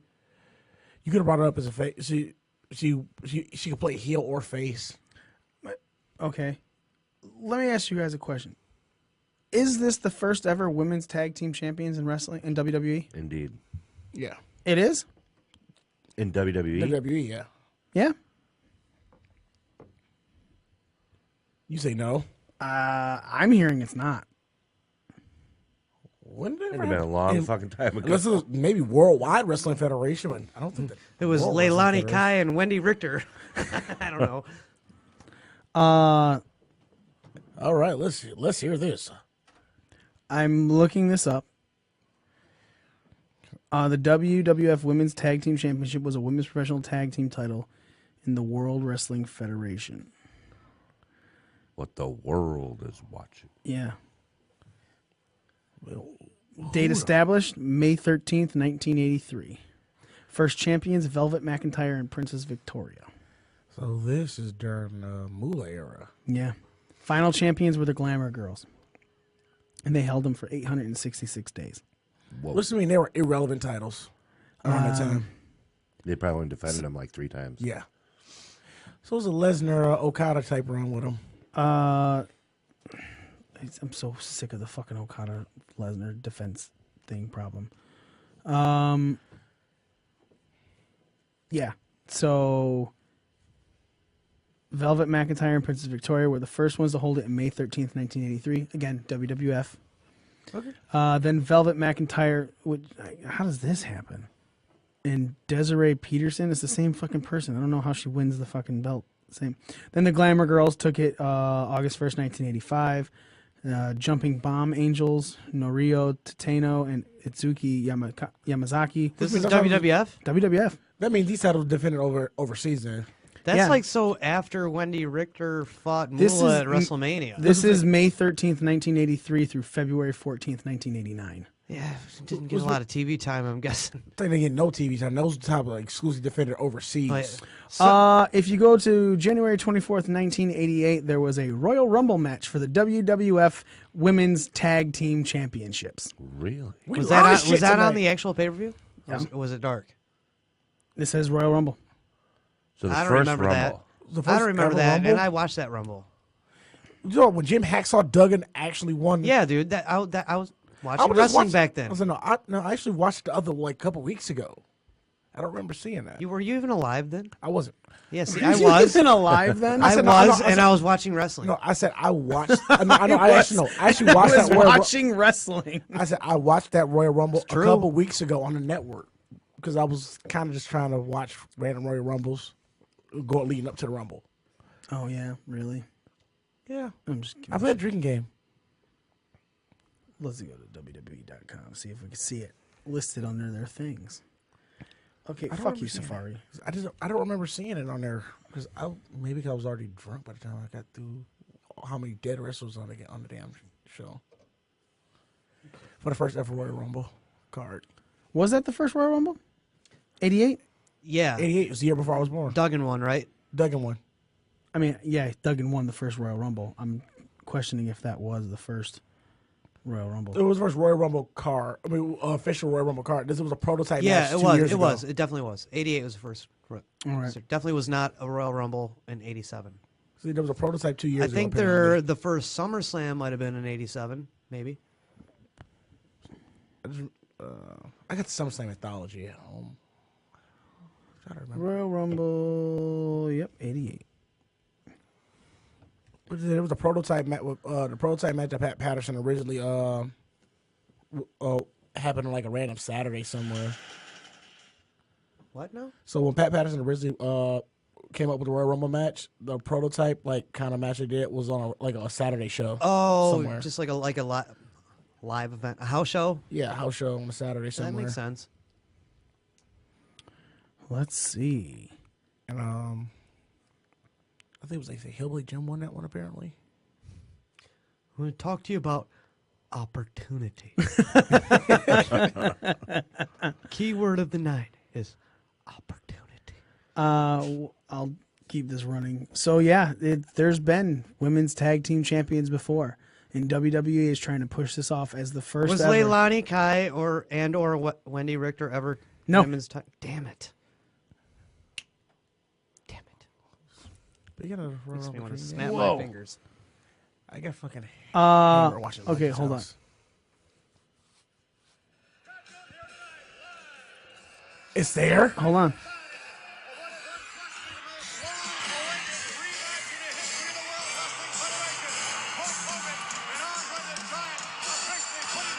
I'm not gonna lie, I love Vince on commentary. Yeah. Takes place February 5. And then from there, a tag team title matchup. Yes, the jumping Palm Angels from Japan.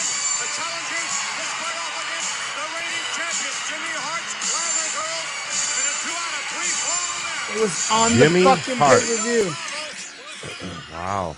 It was on the fucking pay-per-view. The Royal Rumble, the original fucking Royal Rumble pay-per-view, had a women's tag title match on it.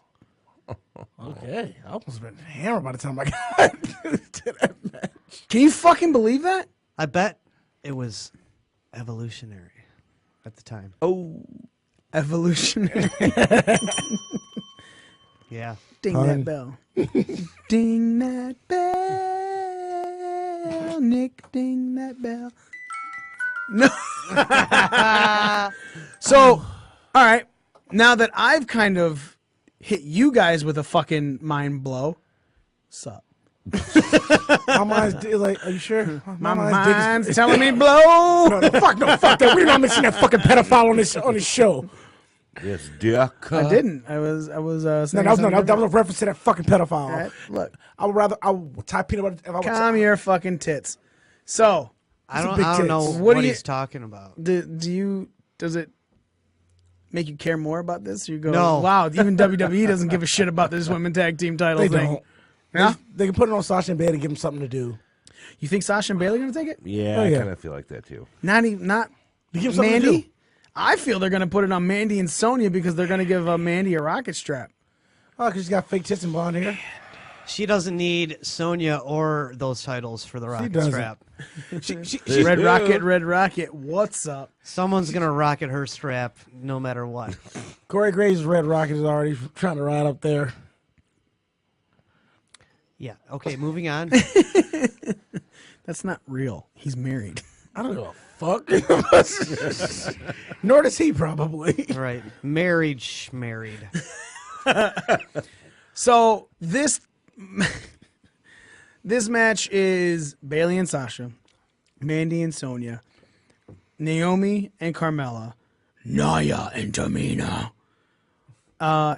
Someone from the Riot Squad, and Liv and Sarah. It's gonna be Liv and Sarah. allegedly. Look, I'm not gonna say it's gonna be Liv and Sarah yet because they could do the Freebird rule for them as well. Mm-hmm. And so you're thinking Bailey and Sasha. Nick, Yeah. They're walking to make titles. Yeah. why do you think that? It kind of makes sense to give them, their. I don't want to say they're over in the women's division because they're clearly not anymore, but there's some, there's some of the bigger. There's some of the Shoot your eye out, kid. the faces, if you will, of that, and why not? Yeah, fuck it. Would that negate any of the actual tag teams that have been there? Yes. How many times they buried the tag teams in WWE in recent times anyway?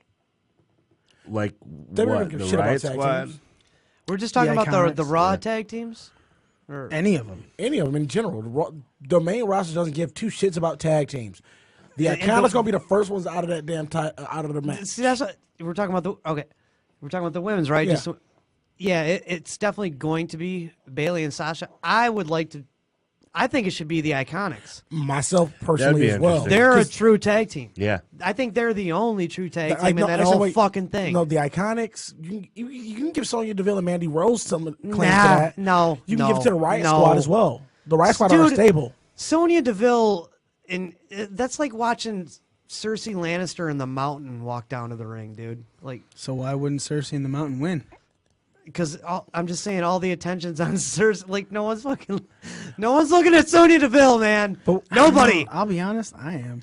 Hey, she What? like pussy. I know, but She like I what I still like. I think she's better looking than Mandy. I do too, because Mandy looks too plastic for me. You're just No, I think Stop. Mandy. Just stop it Dead now. serious. I think Mandy has All a way right. better ass, but I think in overall looks, it's totally Sonya for me. Mandy's a is a blonde version of fucking Nikki Bella to me. Mandy Rose could kick the shit out of Nikki Bella. She's actually an athlete. I think Mandy Rose is a better athlete than Nikki Bella for sure, but like she's got plastic features and blonde hair. Peyton Royce, I think, looks better than Mandy Rose. Oh, dude, Yeah. don't get me Hands started down. on them two. They are Them what two? I fucking Peyton and Billy. iconics. Yeah. Really? Because Yeah. Billy Kay reminds me of Christian. Like No. where God, no. wait, listen me out. Listen. No. Listen. Like Christian no, does not listen. have that type. Hold that- on, listen. Those So those you beautiful remember lips and that long listen. flowing hair. Chris don't got DSLs. I got what you're saying. Guys, hold on.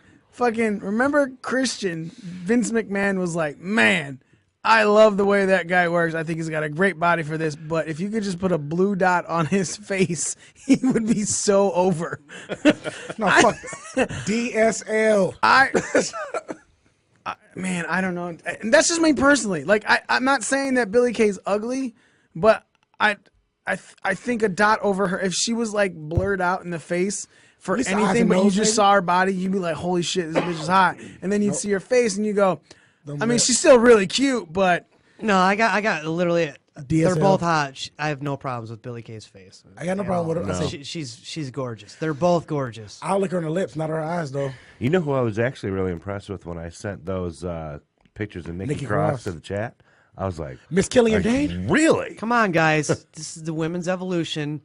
You're not allowed to look at women like they're attractive anymore. You're only allowed to I'll look stick at my them dick as in most of them. athletes.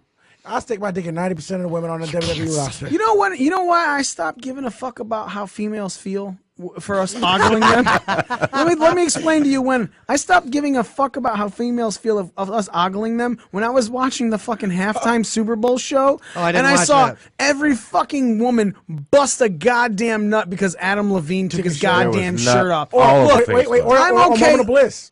Cousin Adam, he gets it all from me. Alexa, Look, looking at EC3. I am okay. You look good. You look good. Stare. You know what I'm saying? That doesn't mean they're a fucking sexual object, and I'm not looking at this. That's Mandy woman Rose's whole but I am not gonna feel bad about talking about how I feel about you, the way you look, especially when I see women growing fucking boners over Adam Levine popping his shirt off in the middle of the fucking concert, the halftime show. That's also Mandy Rose's whole fucking gimmick. It was a giant boner. Literally, she's a giant thirst I trap. love how they have her and Sonya come out, and Sonya's part of the blurred area of her entrance. Yes. Like, maybe extend that. No, that's perfect. She should. That's exactly where she belongs. It's like, Mandy Rose is a giant She thirst can- trap. you Fuck off. Blur out those fucking that big ass Pinocchio nose with the acne on it on her face. Dude, Billy Kay's nose is way bigger than Sonya Deville's. No. Billy Kay's got a nigga nose. Let's be real. No, Sonya Deville has I would say Nia this, Jax this has one big of those more old than this big old bump on the like right on the bridge of her nose, man. It's just it looks like a manly broken nose.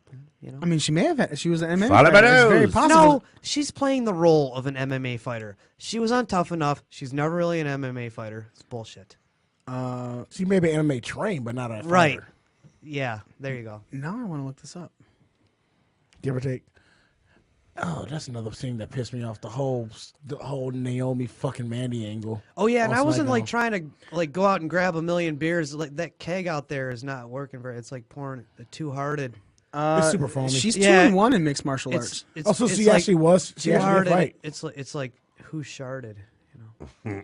Yeah, that too hard is like super foamy. Yeah. Yeah, she's In what company? What promotion? the first one was CFL. The So Canadian Football League. Not that She got in a fight with a Canadian football player. That must have been easy. They're really nice. Hey, sorry, didn't mean to bump into you there, eh? Oh, it's okay, I'll just punch you in the nose back. Oh, okay, I guess I They say, deserve that, eh? I'm sorry, I punched you in the chin. I'll get you on back, right Oh, I back. guess I deserve that, eh? You want to have a beer? Okay. She won by knockout and submission, and then she lost by decision. Also, the minimal you can do in In the CFL, in the Canadian Fighting League. in the Croatian football fighting league. I'm trying to. It takes me to the event page. I'm really trying to find it. 46. Croatian. Canada's Fighting Ladies. Oh no.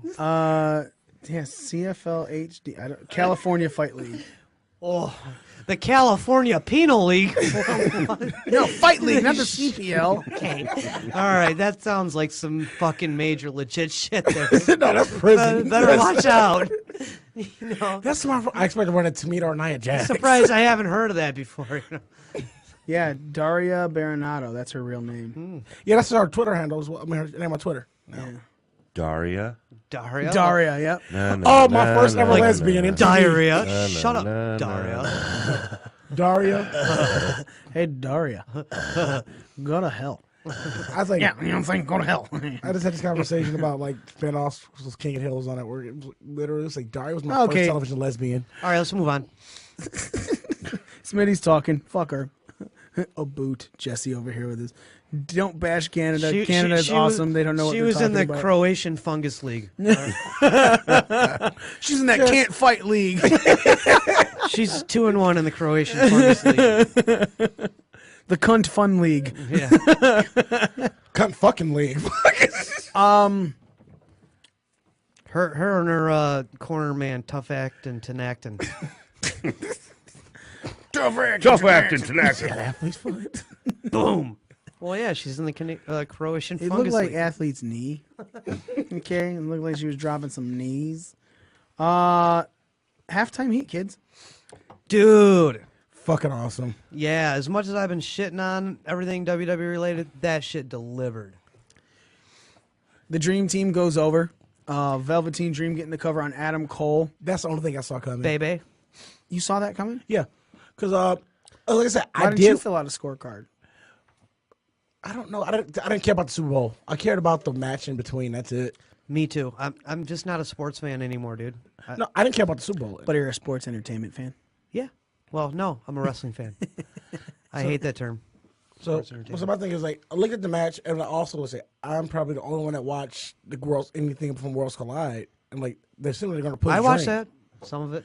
So Okay, let's talk about halftime heat.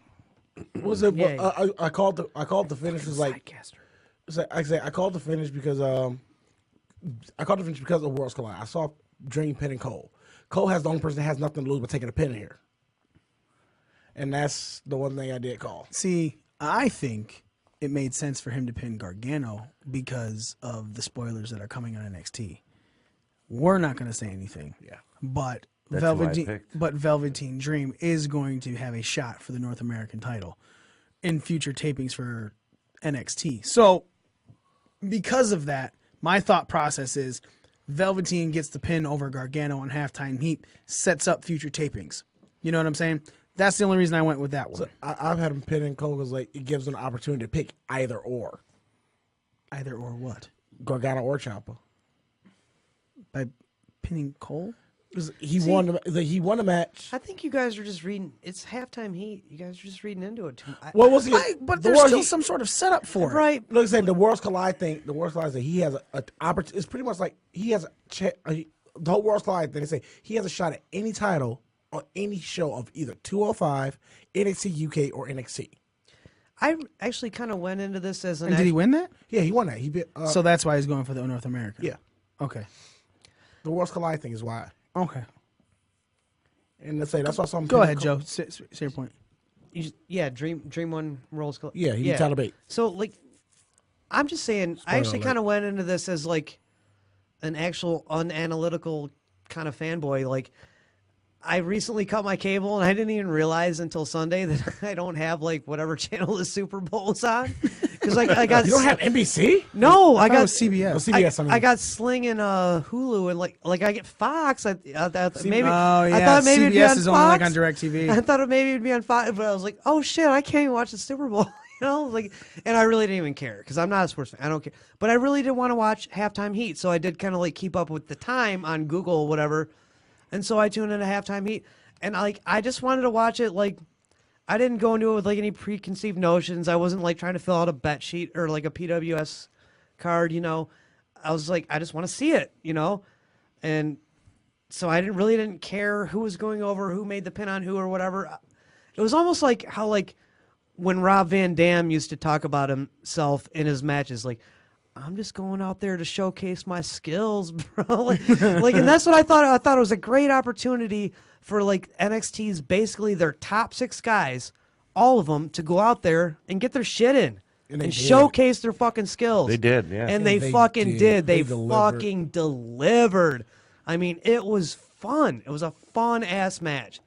To like say I was kind of like putting myself like say I was just some dude watching the Super Bowl at a party where they didn't want to watch the halftime show and they actually flipped over to that. That's kind of like the mindset I was trying to be in to watch it.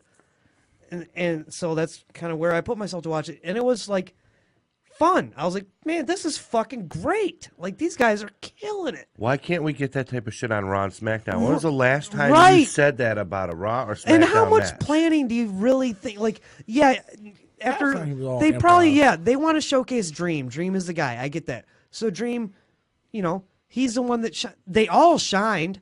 All of them look great, but you know, Dream got the most shine. I get that. So, but what other than that? Like, they didn't like sit in some fucking booking creative writing room for 13 hours coming up with that match. You know, that shit was done mostly on the fly. They had a finish. They didn't know like how, they had to play along with however long time they had with halftime was going. So Lamar they got on 5, please. they got people in the back watching the halftime show, communicating the referee, fucking giving, you know, signals to the guys about when to go home and this and that and there. And so they're probably doing spots, maybe trying to elongate shit or maybe rush trying to finish it up quicker. You don't know. Either way, it was done great. The right people shined. It was fucking awesome, man. Nick, do you think this is better than the first halftime heat they did? It was like for sure. Fuck. For sure. But Definitely, it leaps did and not have. bounds. I asked It Nick. did not have the. Sorry. No, yeah, leaps and bounds. I mean, I was on the edge of my seat while holding my phone because, you know, fucking Adam Levine's nipples were all over my TV. But, you know, I was like glued to it the whole time. It was best halftime heat. Sorry. Yep. And you say so too, Joe? Yeah, for sure. I mean, definitely nowhere near the star power of Mankind and The Rock, obviously.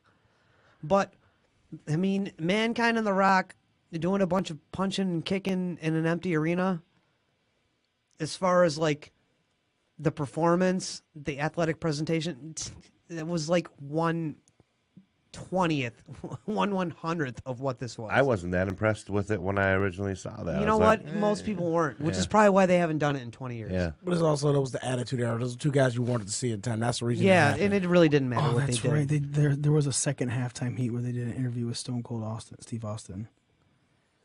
As he Really? recovered, yeah.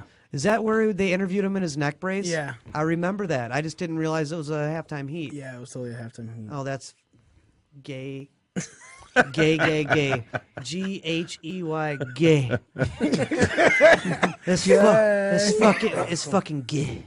It's gay. It's gay. Yeah, I do remember that. I just didn't. I thought it was like some fucking segment of Raw or something, you know? All right, let's go into a little bit of news. Last thing we're going to discuss before we leave, Dean Ambrose. Dean Ambrose is allegedly leaving. Don't care. Wow. Not at all. I don't. Why? Once again, he's one of those guys they've had hokey booking with since he went singles, and everything he's done has been pretty inconsistent. And insignificant. Insignificant is another Joe, word. you don't care that he's leaving either? Not so much. He's got greener pastures outside his company. But He you can be know, more I himself as will well. say something regarding all this. Now they're saying, okay, now I think maybe some of this is like smoke and mirrors and fake news, and maybe WWE fanning the fire a little bit just to get shit stirring. Because you got Dean Ambrose supposedly leaving. I've never heard of, like, why would they Confirm it. if he's leaving after Mania, why wouldn't they just sit him now? Yeah. Why would they keep him in any fucking TV plans, even if they're just fucking making people go over on him every week? He's a high profile enough guy to. That's valuable Different company. TV time. Like, why wouldn't they just sit him? You know? And then now I read this shit like He's a Shield member. Undertaker took all WWE fucking mentions off his social media. Randy Orton supposedly talking to AEW. Usos talking about not resigning. Like, bullshit. Like, all these fucking guys are... Like, I think some of this shit is, like, fueling the fire. All right, so hold on. So little if bit. this is a work, then what are they doing to I'm build not the- saying necessarily this is a word. No, I'm saying if this is a work, what are they building for? I don't know, man. They're so wonky with everything they do. X3 is asking if Triple H versus Ambrose. Who gives a fuck about I that? already did that. I don't want to He see did a that. roadblock when Triple H was champion. Yeah, he's right, actually, and it was a terrible fucking match. He's right. It's Roadblock so in bad the you line. don't even fucking remember it. It was slow as molasses. I remember now. It was slow as it was terrible. So Dean Ambrose leaving. You two of you. I haven't asked Nick yet. Two of you just don't give a fuck he's leaving. If he leaves, What big hole is he leaving? What void is he leaving don't. behind? Okay. So you don't care that he's leaving. Nick, do you care that he's leaving? I do a little bit. It's just disappointing because I think he's got a lot of potential and he's undervalued, and they didn't really utilize him the way that they could have. I mean, he could have been, honestly, with his mic. I think he's great on the mic. I think that he has a certain swagger about him that fits now as a really shitty heel. Great on them. He'd be the first one to tell you that I don't think that he's ever cut a promo that he or any like real wrestling fans have liked. Well, I think the shorter the better for him. Like with this shit with EC3, that was great. And he keeps it short and sweet, and he's a straight dick. And I think he makes a fantastic He had heel. what? EC3 went over on him, what, clean, right? Yeah. Yeah, roll over. I think Roll over, Dean Ambrose leaving is a huge problem for WWE. Why, he's a Shield member? I think it's a problem as like a sign of things to come. I don't think it's some big fucking hole in their storyline. No.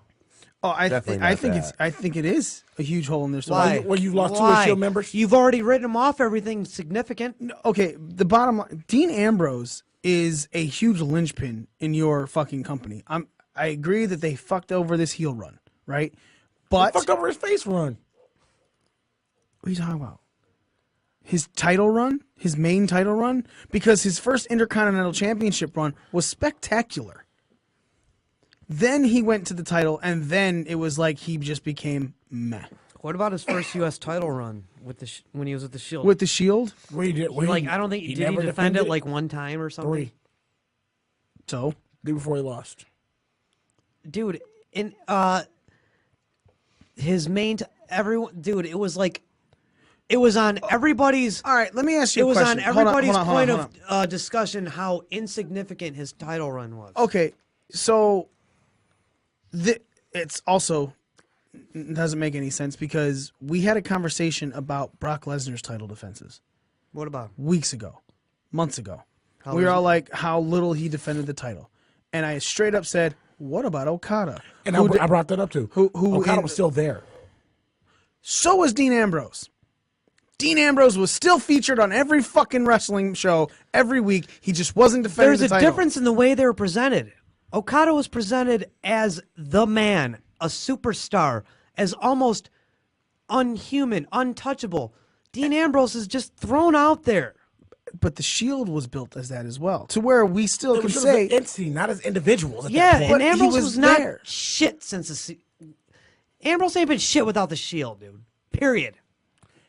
Like, I'll give Mikey the whole thing about his first IC title run, yes, but everything else, no. How many other fucking title runs he had that meant shit? He had 2 more IC runs and he had a world championship run. That world championship run was And he got injured during his tag fucking run. 10 pounds of shit in a 5-pound bag. That was garbage. And he got injured when him and Cell get a legit tag run. It was when he got hurt. Before he came back. He got the Grand Slam. Yeah, and so does Seth. And we commented about that on the show before. Like, all these undeserving Grand Slam champions. you think Ambrose is undeserving. Fuck yeah, dude. Why? Ambrose worked has worked more matches than anybody in the Shield. Literally, since Doesn't their mean he entire deserves run. to be a Grand Slam champion. Why not? He's the biggest workhorse. I'm asking him why not. Because I don't fucking care. He's a workhorse for what? How long? He's been in the company for what? 5, 6 years? I mean, Longer. 7? 7, Okay. 8. And what has he really done that's fucking He's nothing significant. carved out a fucking spot in history for himself? Yeah, you're right. I give Nothing. He's done nothing really significant since leaving the Shield. Nothing. He got besides getting that Grand Slam. What fucking great Ambrose moment can you remember? What great Ambrose match? What Steamboat Savage moment can you remember? Match wise, no, but moment I can tell you like this: when he cashed in Money in the Bank and all 3 members of the Shield were champion in one night, that is probably Dean Ambrose's best moment in WWE. Don't even remember that. Honestly, I'm not even saying that. You just- don't remember the Money in the Bank where he won at the beginning and at the end of it after Seth. I just said that. Yeah, Money in the that's Bank. no. I know what you're saying. He's saying he doesn't remember. No, it. it's not. You Like, don't remember that Money in the Bank pay per view at all. No. You don't remember any of the Ambrose Asylum whatever talk show stuff that were hilariously good. With Mitch the Plant. Yeah, Mitch. I hated Mitch the Plant. I No, mentioned that That's in when our he brought up chat. tickle butt stuff. When he first really I started bringing hated up that. tickle butt. Yeah, I remember that. I hated it. Dean Ambrose has had some good matches. Yeah, I'm like, not like saying the one against Brock Lesnar. I'm not saying that he's WrestleMania, been whatever that a was. That 7-star was fucking terrible. That's totally on Brock too. Yeah, well, it takes 2 to tango. Bottom line is I'm A not lot of saying, other people have had great matches with Joe, Brock. shut up. I'm not Why? saying because you're not letting anyone else get a fucking point in right now. All right, fine, sorry. Dean Ambrose is deserved is a major spot in the WWE. Dean Ambrose leaving is going to hurt the WWE just as much as Cody and Neville leaving them. Oh, I don't disagree that it's going to hurt the WWE. Theref- but I just think it hurts him for different reasons than you think. I don't think he's that. I don't think he hurts him on the level of Neville and Cody leaving. To be honest, Really? Dean Ambrose is leaving because he's not happy. Yeah. he's leaving. He's not happy, but once again, Who he had else all left right. because they were not happy? Cody and Neville. Boom. There's a lot of people. That They're leave not because leaving of that. because the WWE's not trying to keep him there. Aries as well. WWE is losing Ambrose because of what they did to him. So therefore, him leaving is just as big of a deal as Cody and Neville, who left, one of which just stopped fucking working because they were unhappy with what WWE did for their developing character.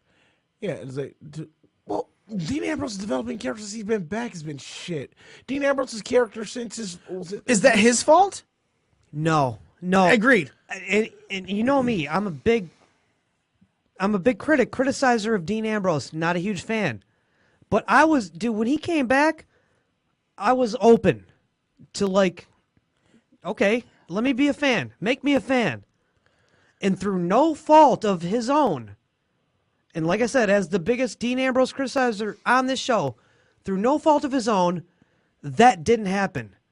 They fucked everything up since his comeback. That's Not why him. That's why it's They disappointing did. for me. That's why it's disappointing for me because when he came back, he had a slightly different demeanor about him. Dude, he was bigger, jacked. Yep. He was more of a wrestler. He He had a clean slate beyond he, it. he reinvented himself. He came back. He added some fucking wrinkles to his game.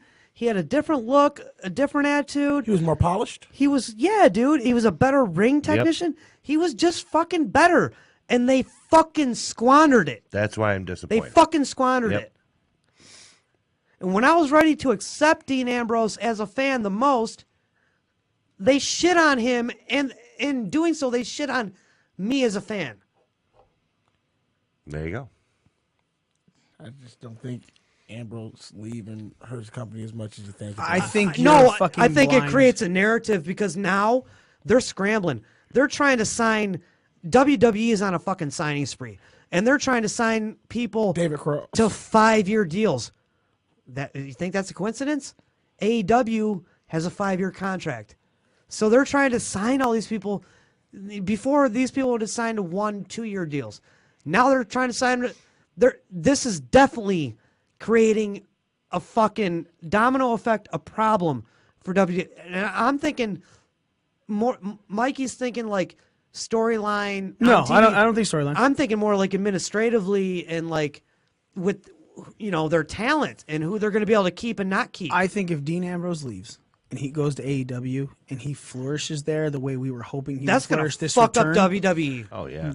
Neville's already done it as Pac and all these other since he's come back. It won't right? put him out of business, Cody- but it's going to make him have to do Cody a big Rhodes- reaction. Cody Rhodes has already had a major. He's now running of like a major wrestling company because of his run post WWE. Cody Rhodes made more money post WWE than he did with WWE. Nobody thought he was going to do that when he left. He But did. but Me he included. did. Me included. But agreed. I'm not saying that when he left, I was like, all right, he'll be back in And a few years. let me tell you something. As But- a guy on the Jericho cruise, he was one of the people on that cruise that I was most excited to see. So Cody leaving screws WWE overall because it puts them into a narrative to where people can make major money outside of WWE. Greener pastures. Neville left because he was unhappy, and he's still running shit on the indie scene. Now he's in AEW because he wasn't happy. Aries left and prospered. The Bucks proved. I can't say Aries prospered He because did. Aries ran a couple titles and then a lot of heat hit him because Yeah, everyone's like, that he's just dude- very fucking difficult to work with, Dude, and no one really a wants lot to of work that was with a him. work though. Some of it A was lot a that work. was Like work. him being fired from Impact was real. And the Bucks And, proved that you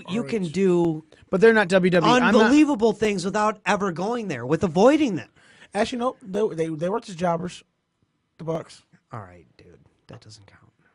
Say what? The Bucks were jobbers for WWE at one point. Just because you fucking were at a local TV taping and you jobbed a Val Venus or something doesn't fucking make you a WWE talent. Dean Ambrose leaving, I think, is going to be the biggest fuck up for WWE ever. So you saying Dean Ambrose right now? If Strowman left the company right now, do you think it'll be Dean Ambrose be more devastating than Strowman leaving right now? Yeah, Strowman ain't shit, dude. Wait, what? Strowman's one of the hottest things Strowman's in the not company. leaving. I'm not saying hypothetically here. So if You both these guys, can't, but no, you can't give me a hypothetic that's not based in facts. I'm telling you, based in facts, based in everything right now. Dean Ambrose leaving is the biggest thing the fuck WWE of any person that they have let go so far. Period. they built him as this Grand Slam champion. They gave him all these accolades. No, not even because of that. Because Dean Ambrose is literally leaving because he's upset with creative. The same thing that every fan is upset with WWE right now. So because Dean Ambrose, a high-profile wrestler, Look, Neville was high profile, but he was high profile to us. He went to 205 Live. You saw him every now and then on Raw. He wasn't featured like WWE has featured Dean Ambrose. Dean Ambrose is literally unhappy, and if he fucking leaves because he's unhappy and he doesn't sign that 5-year contract for $5 million fucking dollars that they're throwing at him, then him leaving and going to any other company, specifically AEW, will royally fuck the WWE everything. Because then people are like, you know what? The people that WWE is trying to sign, they're going to go, don't need it. Because look, there's a huge difference with Cody making it bigger. Cody got brought into Bullet Club. Bullet Club threw Cody's name up there. Let's be very honest about this. Cody, before he joined Bullet Club, was just a guy wrestling on the fucking indies. Then he hit Bullet Club, ROH champion, so on and so forth. He was put all over being the elite, right? The Young Bucks Flourished. They're the marketing geniuses behind their thing. So it's not even Cody that got Cody over. It's the Young Bucks. It's both. It's both. Cody's But good without and that, without the Young Bucks, I'm gonna 100% say Cody would not be where he is right now. They without the both Young Bucks. need each other. I agree. Right, yes. So then Neville left.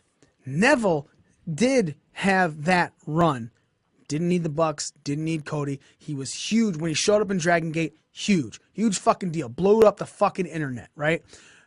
Dean Ambrose, a major top guy for WWE, leaves because he's unhappy and then explodes in AEW or the indie scene, mainly AEW.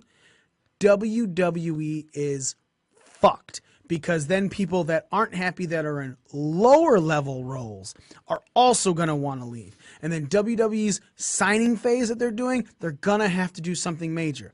Now, I'm not also saying that this won't help WWE if Ambrose actually leaves, because then it'll put a fucking fire under Vince's ass to where, okay, maybe we really should change, because they're sure as fuck not changing right now. Which I said when you asked about it, I think I was the only one that said I don't see change coming here. Let me articulate this in a little bit different light here real quick, too. What you're saying, Dean Ambrose leaving, everything you're saying true. He leaves, signs the AEW. That's literally confirming, like, the seeds that have been planted with Cody and the Bucks and Neville were, like, a smart marks, maybe, like, you know, WWE's suffocating their talent. They're shitting on their talent. They're burying people. People are not happy. And, you know, and the consensus is like, oh, bullshit. You're just being an IW, you know, you're just an internet wrestling. IWC. Yeah. Bullshit, you're a smart mark. No. Dean Ambrose leaving and because of all this and doing all that, that says, no, you smart marks, you're fucking right. Yeah. WWE's fucking their talent over, shitting on their... You got a fucking top guy that's in prime position to make millions of dollars that's saying, fuck your money, dude. Fuck you. I want out of here. Fuck you. Yeah. So And that, this is that if it's not a basically, work. it's like a hallelujah day for the smart marks. We're like, yay, everything we've been saying for years is true. But one question, You know, that's basically a confirmation of that. Right. there's the one thing that I do question about him, about this being a work, because like he's married to Renee Young. And How does this I did affect mention her? that earlier. It could be work, you know. WWE is petty. It's like they Yeah, done okay. these You before. go ahead, WWE. You I go know. ahead and fuck with Renee Young because Dean Ambrose left. they Do you know are- how many fucking women are going to come out against WWE for that type of PR Dude, fucking they, move? they are petty, dude. I mean, I'm not saying they're not, but I'm saying if they're not going to do shit to I Renee will Young. cite a specific example. China. Brett, Montreal Screwjob, they killed Owen. Conspiracy Whoa. theory.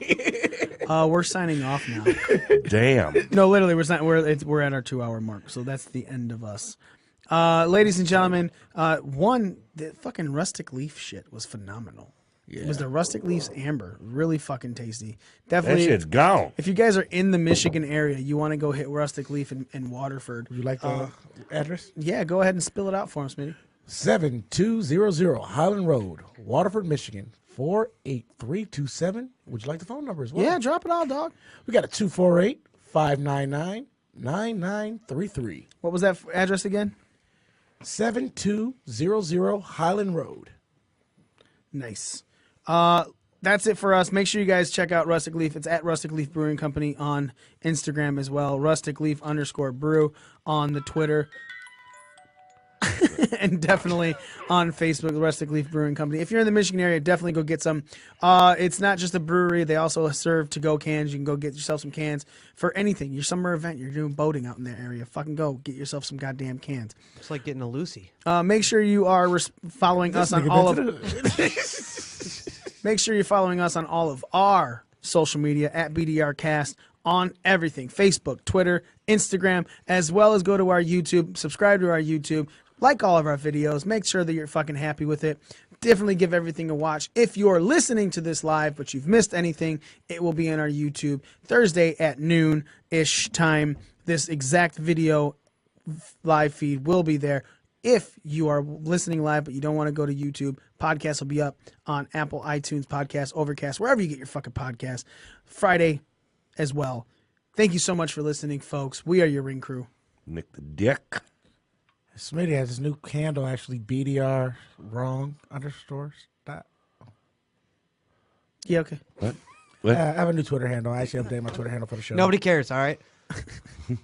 Your current champ, the whole fucking Joe. And me, the almighty one, Mikey himself. Thank you again so much for listening, folks. We are out.